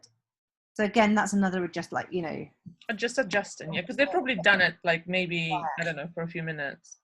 And then if you move to that, because then you lose the dad, you lose her foot. Yeah, I mean, you could flip it, but if she was just in the centre this way, that's not too bad. I don't like the. I don't like that foot being cropped off. But yeah, it's just to give an idea, like if she was in the centre. If you're moving to the left and you've got that more, but the fence is pointing into her, you might be able to get it that she's in the middle and the dad's not part of the picture. Yeah. Well, you could like go really low as well and aim into the sky. Looking up to the sky, that'd be good. And then you see her hands gripping on. I don't know whether you'd get to see the little boy. So Vitaly said I was trying to get the dad in the picture. Yeah, like and you did. Like you've got that picture now. Yeah, so. I think in this scenario, the story's more about this, and the dad doesn't need to be in there. I think it would have been improved if you'd let go of having the dad in the picture and adjusted your position to focus on what's happening with the roundabout. It would have been a more successful. So she's saying there weren't a lot of opportunities to show them all together, which is fair enough. And you always, at the back of your mind, you always keep this. I needed a few pictures of them all together. So you've got that. Now you can try and experiment and get a picture for the portfolio or for yourself. Like a whole other thing though, isn't it? Because some documentary photographers do interrupt the flow of a session or do at the start or the end, where you actually do something more formal. I do. Yeah, I do. So you can always solve that problem of getting all of them in the frame.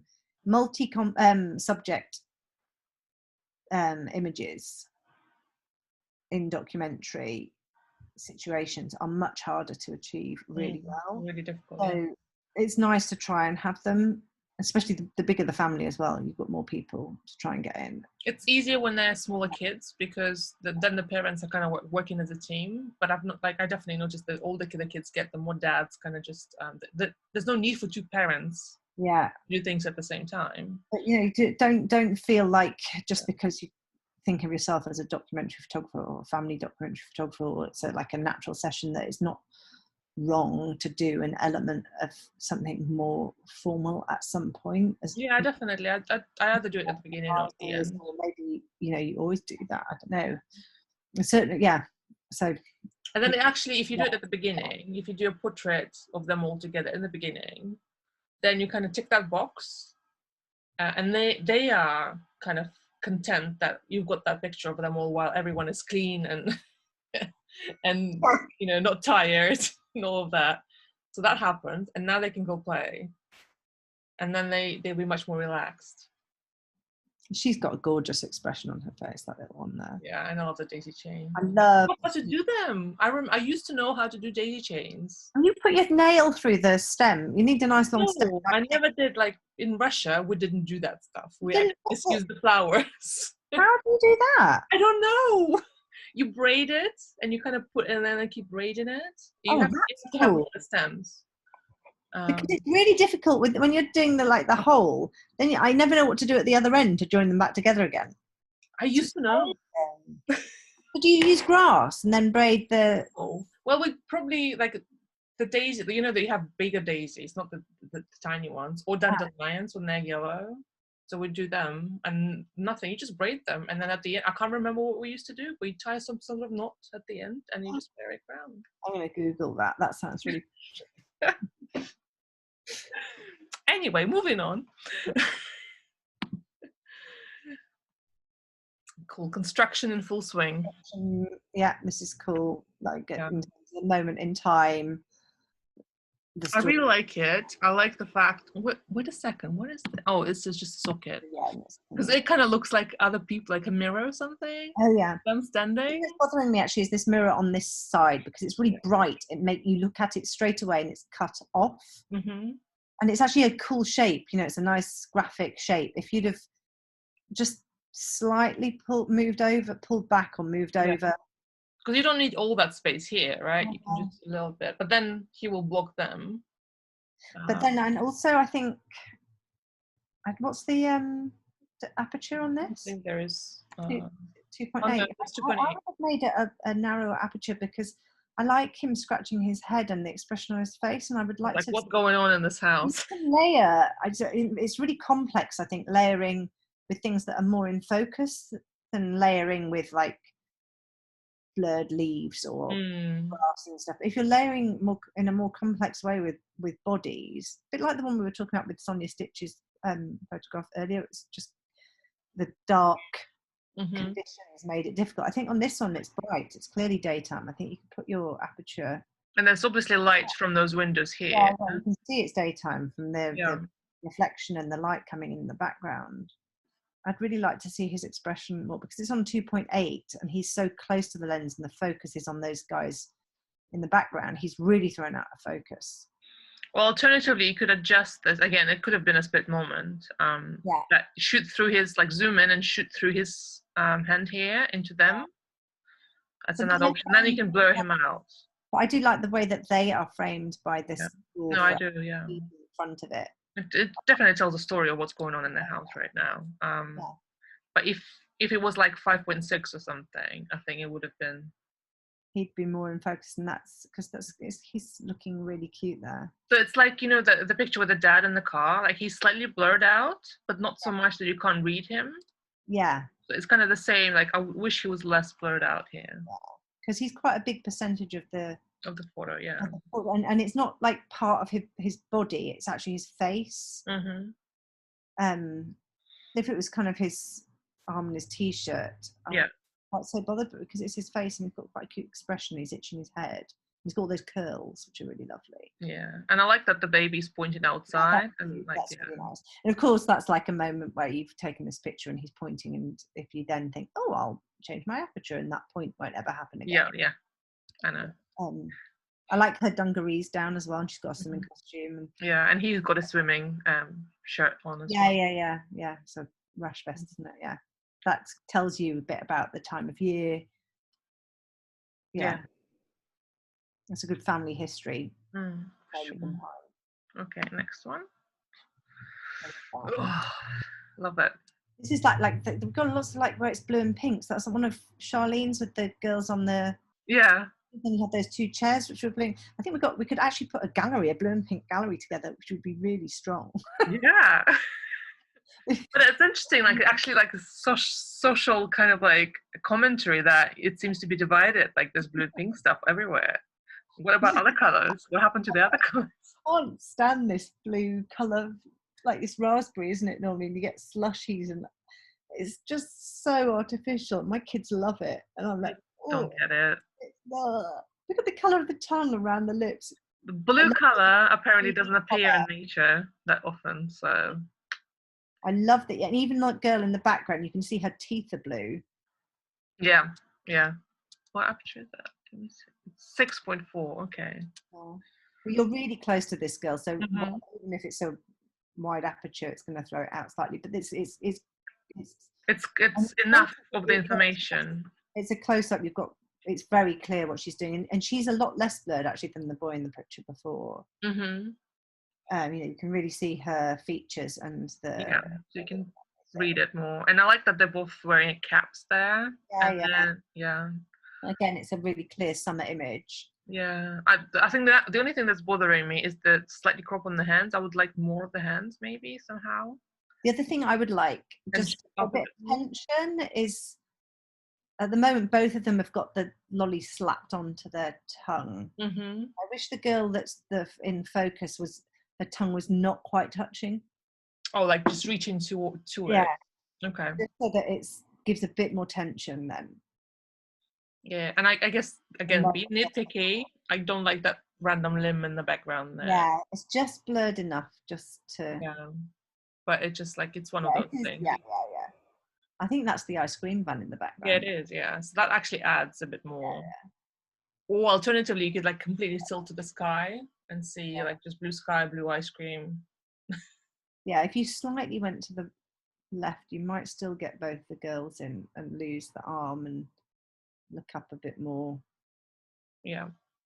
You might lose the arm and cars and things. But yeah, so the arm would be then blocked by her face slightly more, It's lovely. I like the composition. I like what they're doing. And it's vibrant colours, summer colours. Yeah. It's definitely a blue-pink story going on. Yeah, for sure. Okay. Another blue image. Okay. I really like this. I like the bump. Yeah, that's just gorgeous. That makes the picture. But all the hand, this is one of those ones where we were talking about, hands when they're a bit limp. This one, all the hand, you've got really great fingers in this hand splash. It's in the moment is good. The only thing that's bothering is like the sharp is seems too sharp. It's a bit too sharp. I wonder if it's had a bit of sharpening, added a little bit too much sharpening. Maybe just slide it down in the raw form. I also feel like because it's harsh sun, and they are dark. It looks to me like those bodies have been slightly lifted, and I can see a slight halo around them. Can you see that? I feel like it's slightly light. The sky around them is slightly light. I would do a more generic, softer, bigger brush to lift all of them. If you are. Oh, you mean like here? Yeah, I can see it a little bit. There, and just around him as well. I think if you do a bigger, more sweeping brush just to go over that whole area to avoid a ring around the person. Oh, Charlene said no lifting going on, a bit of clarity added. I think slight clarity down maybe, because it's sharp enough. It's the sunny. I like that you can see some splashes on the lens. Yeah. Yeah. Yeah, I think I'm not so bothered with the halo or whatever it was. It's more like it seems so sharp that it seems artificial. Charlene is saying there's no lifting.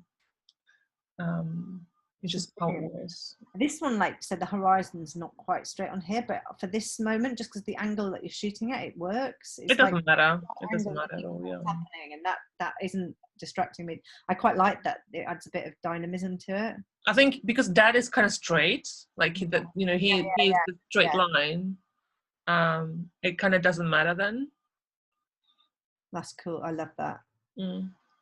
Poor Dad had very sore wrist after about 25 throws to get this shot.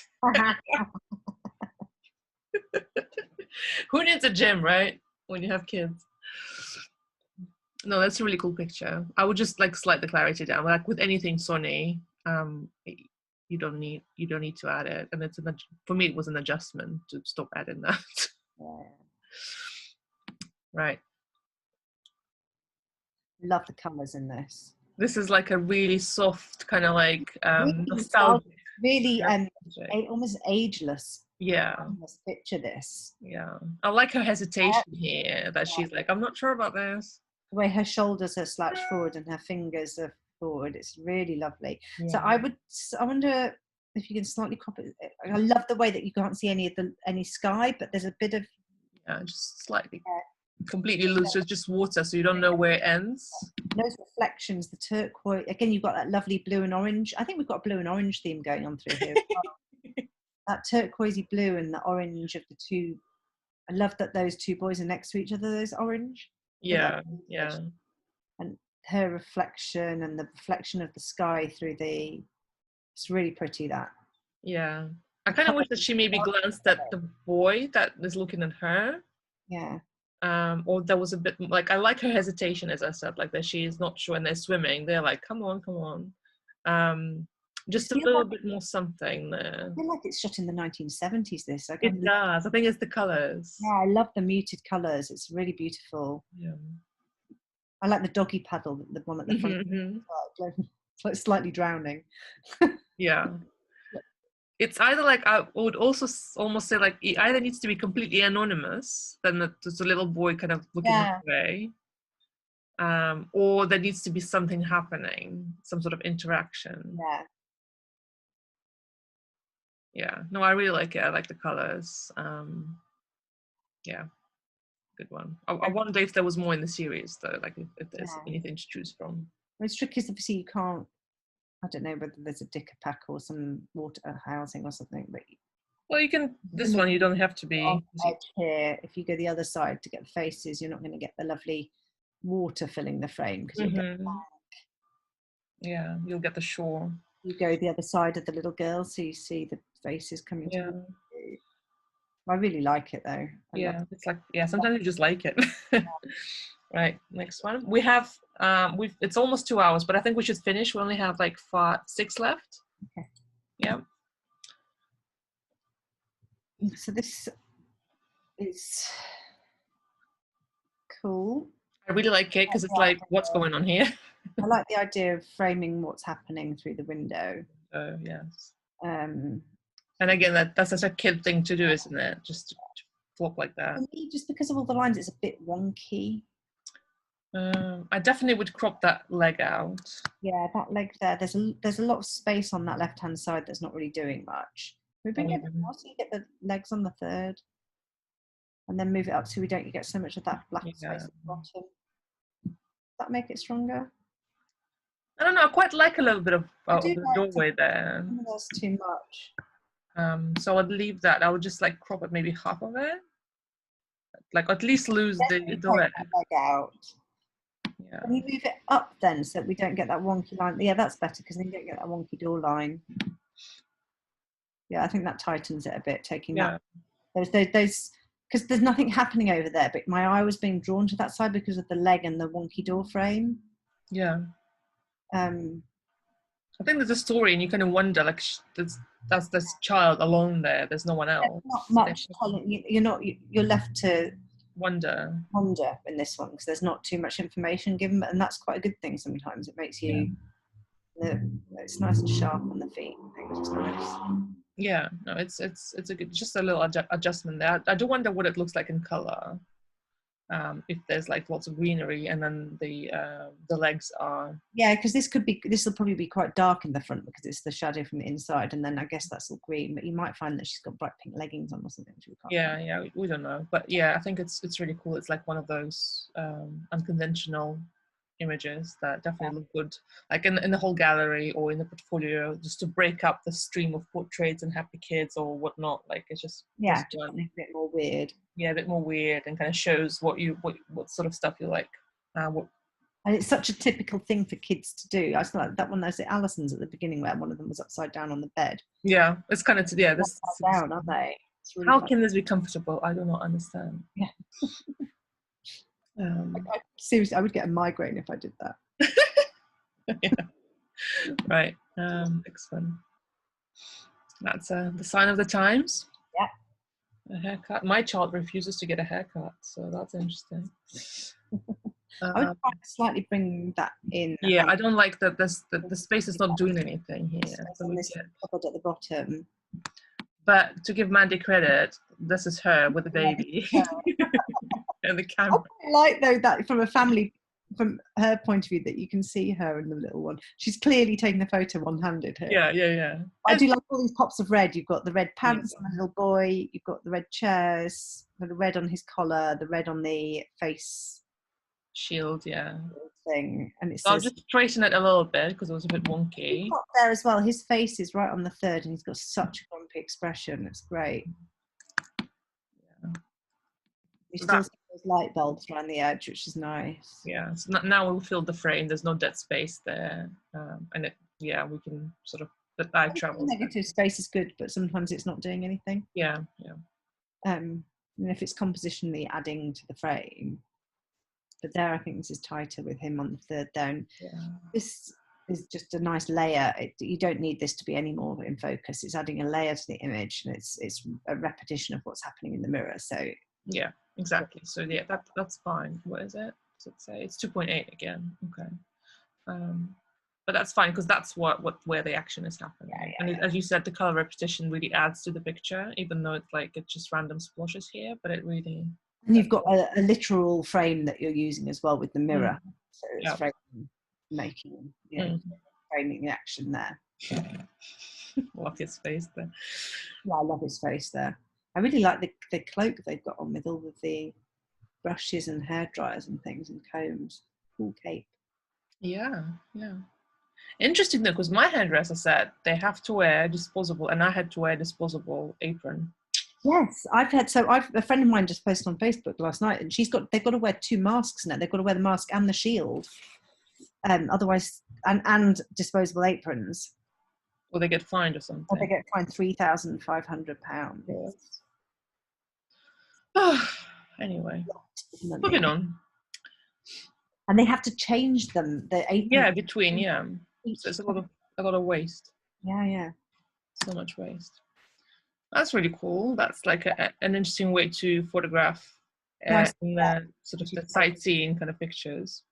So for me, this is again about negative space, and I really like the use of negative space here, but I'd slightly, the cool bit of the picture, these 3 pillars and what they're doing, and this sort of and the fact that she's pointing at them, but the dad is like looking completely the other way and taking pictures of something else. Arms are in opposite direction. This breeze blocky stuff on the left is taking up space. I think you can bring that in a bit.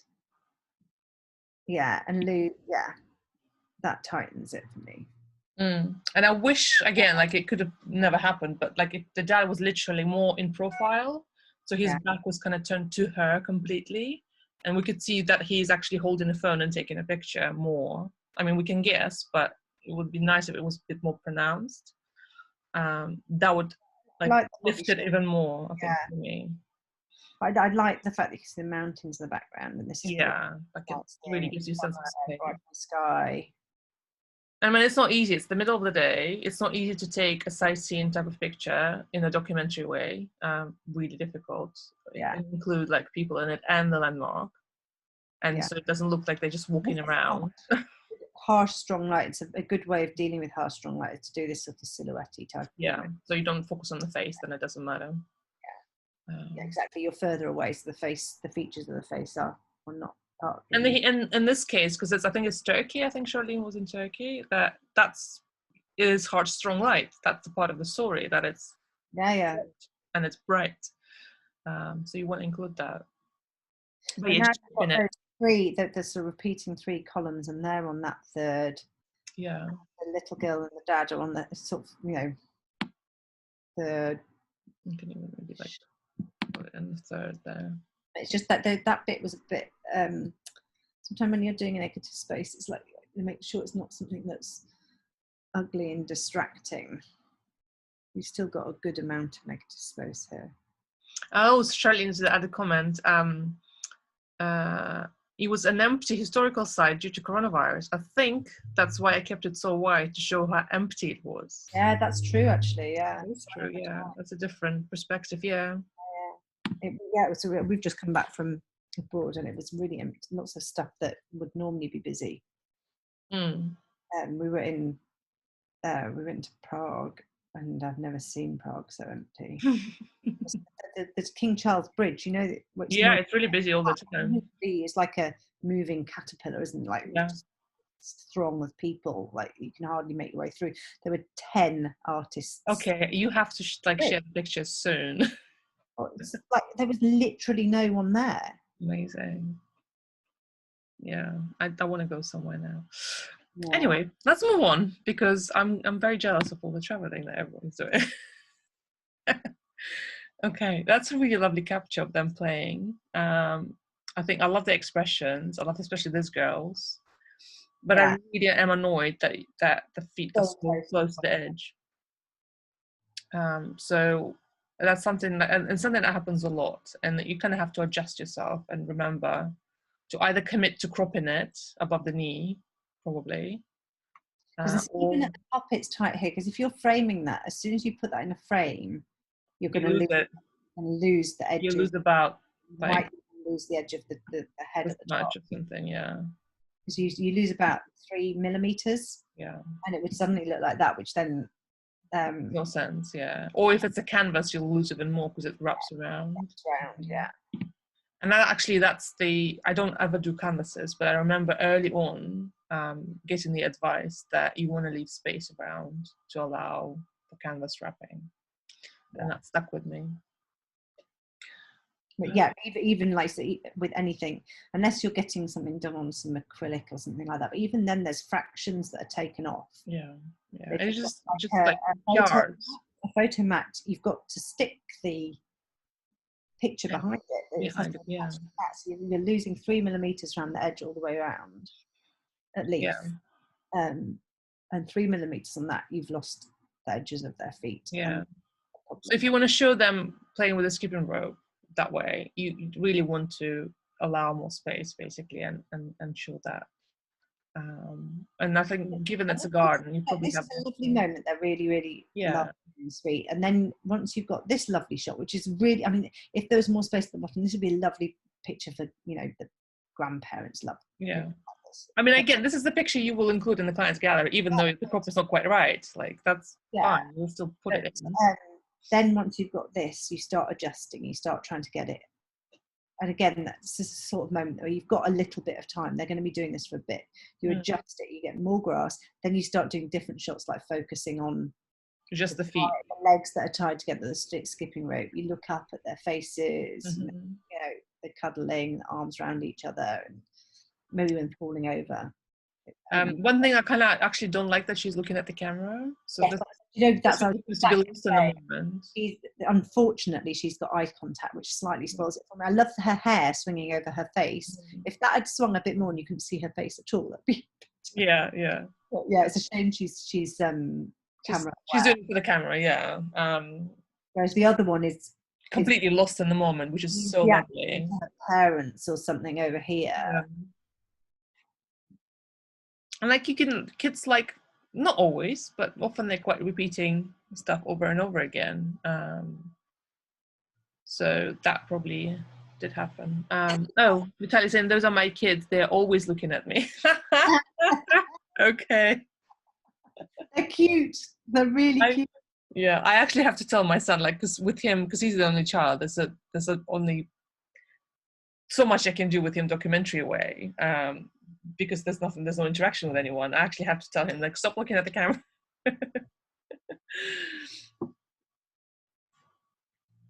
Yeah, the older they get, the more aware they are. Yeah, the more aware they are. Which is like, well, like Sonny, because you can't hear it. Yeah. As long as you're not in some room with weird lights. Yeah. Okay, so this is a really funny moment. Really cool. I love this granddad. It's so cool. Are these the kids that were on the chair earlier? That looks like the little boy that was on the chair. Yeah, I think so. I love this with his dirty nappy with the bit stuck on it. Yeah, nappy's really full. Yeah. I mean, it really is so funny. He really looks like the sister's sitting on his head. But look, the focus is up on the granddad. Yeah. Actually, the funny bit is where the little boy is. And does it have the... No. No. I think the focus point should be the little boy rather than the granddad, or you make a wider aperture and it must be quite wide actually, because the background's still quite in focus, yeah. Again, I think personally, you could adjust this slightly. I mean, they're all, if you Jenny said it's probably f8. So I love shooting up at things. I often shoot up, but you don't need to shoot up to get a clean background here, because you've got these trees behind it. If you level up a bit, so you're looking across them and you've got that lovely body shape, then they're all on the same plane. And in this moment, I think I'd use a shallower depth of field to blur out the background and really focus on the body shapes. Because they are on the same plane. All on the same plane, aren't they? Yeah. And then you might see her toes scrunching in a bit more, and that's a really cute. That's really lovely. Yeah. No, I like this moment a lot, and so definitely one for family album. I would love a crop, not a crop, but a photo after this where you're really cropped in, just seeing the little boy with the knee of the granddad and maybe a bit of the sister, but where the boy's the main focus. Something like this. I don't know how long that went for. Yeah, exactly. Because it could perhaps fallen down a bit more. Like something like that. Yeah, and that's quite cute, isn't it? More abstract. Yeah, I mean, obviously in the crop it doesn't work. It's way too cropped, and it's not sharp enough. But because this is your literal shot, it's a really nice literal shot. I think the focus is slightly off. Then you can do, if the moment's going on, try and do something different rather than shooting the same thing. Okay, last picture. Yay! It's a cute, weird kid moment. Yeah, cute, weird kid, lost in his own world kind of moment.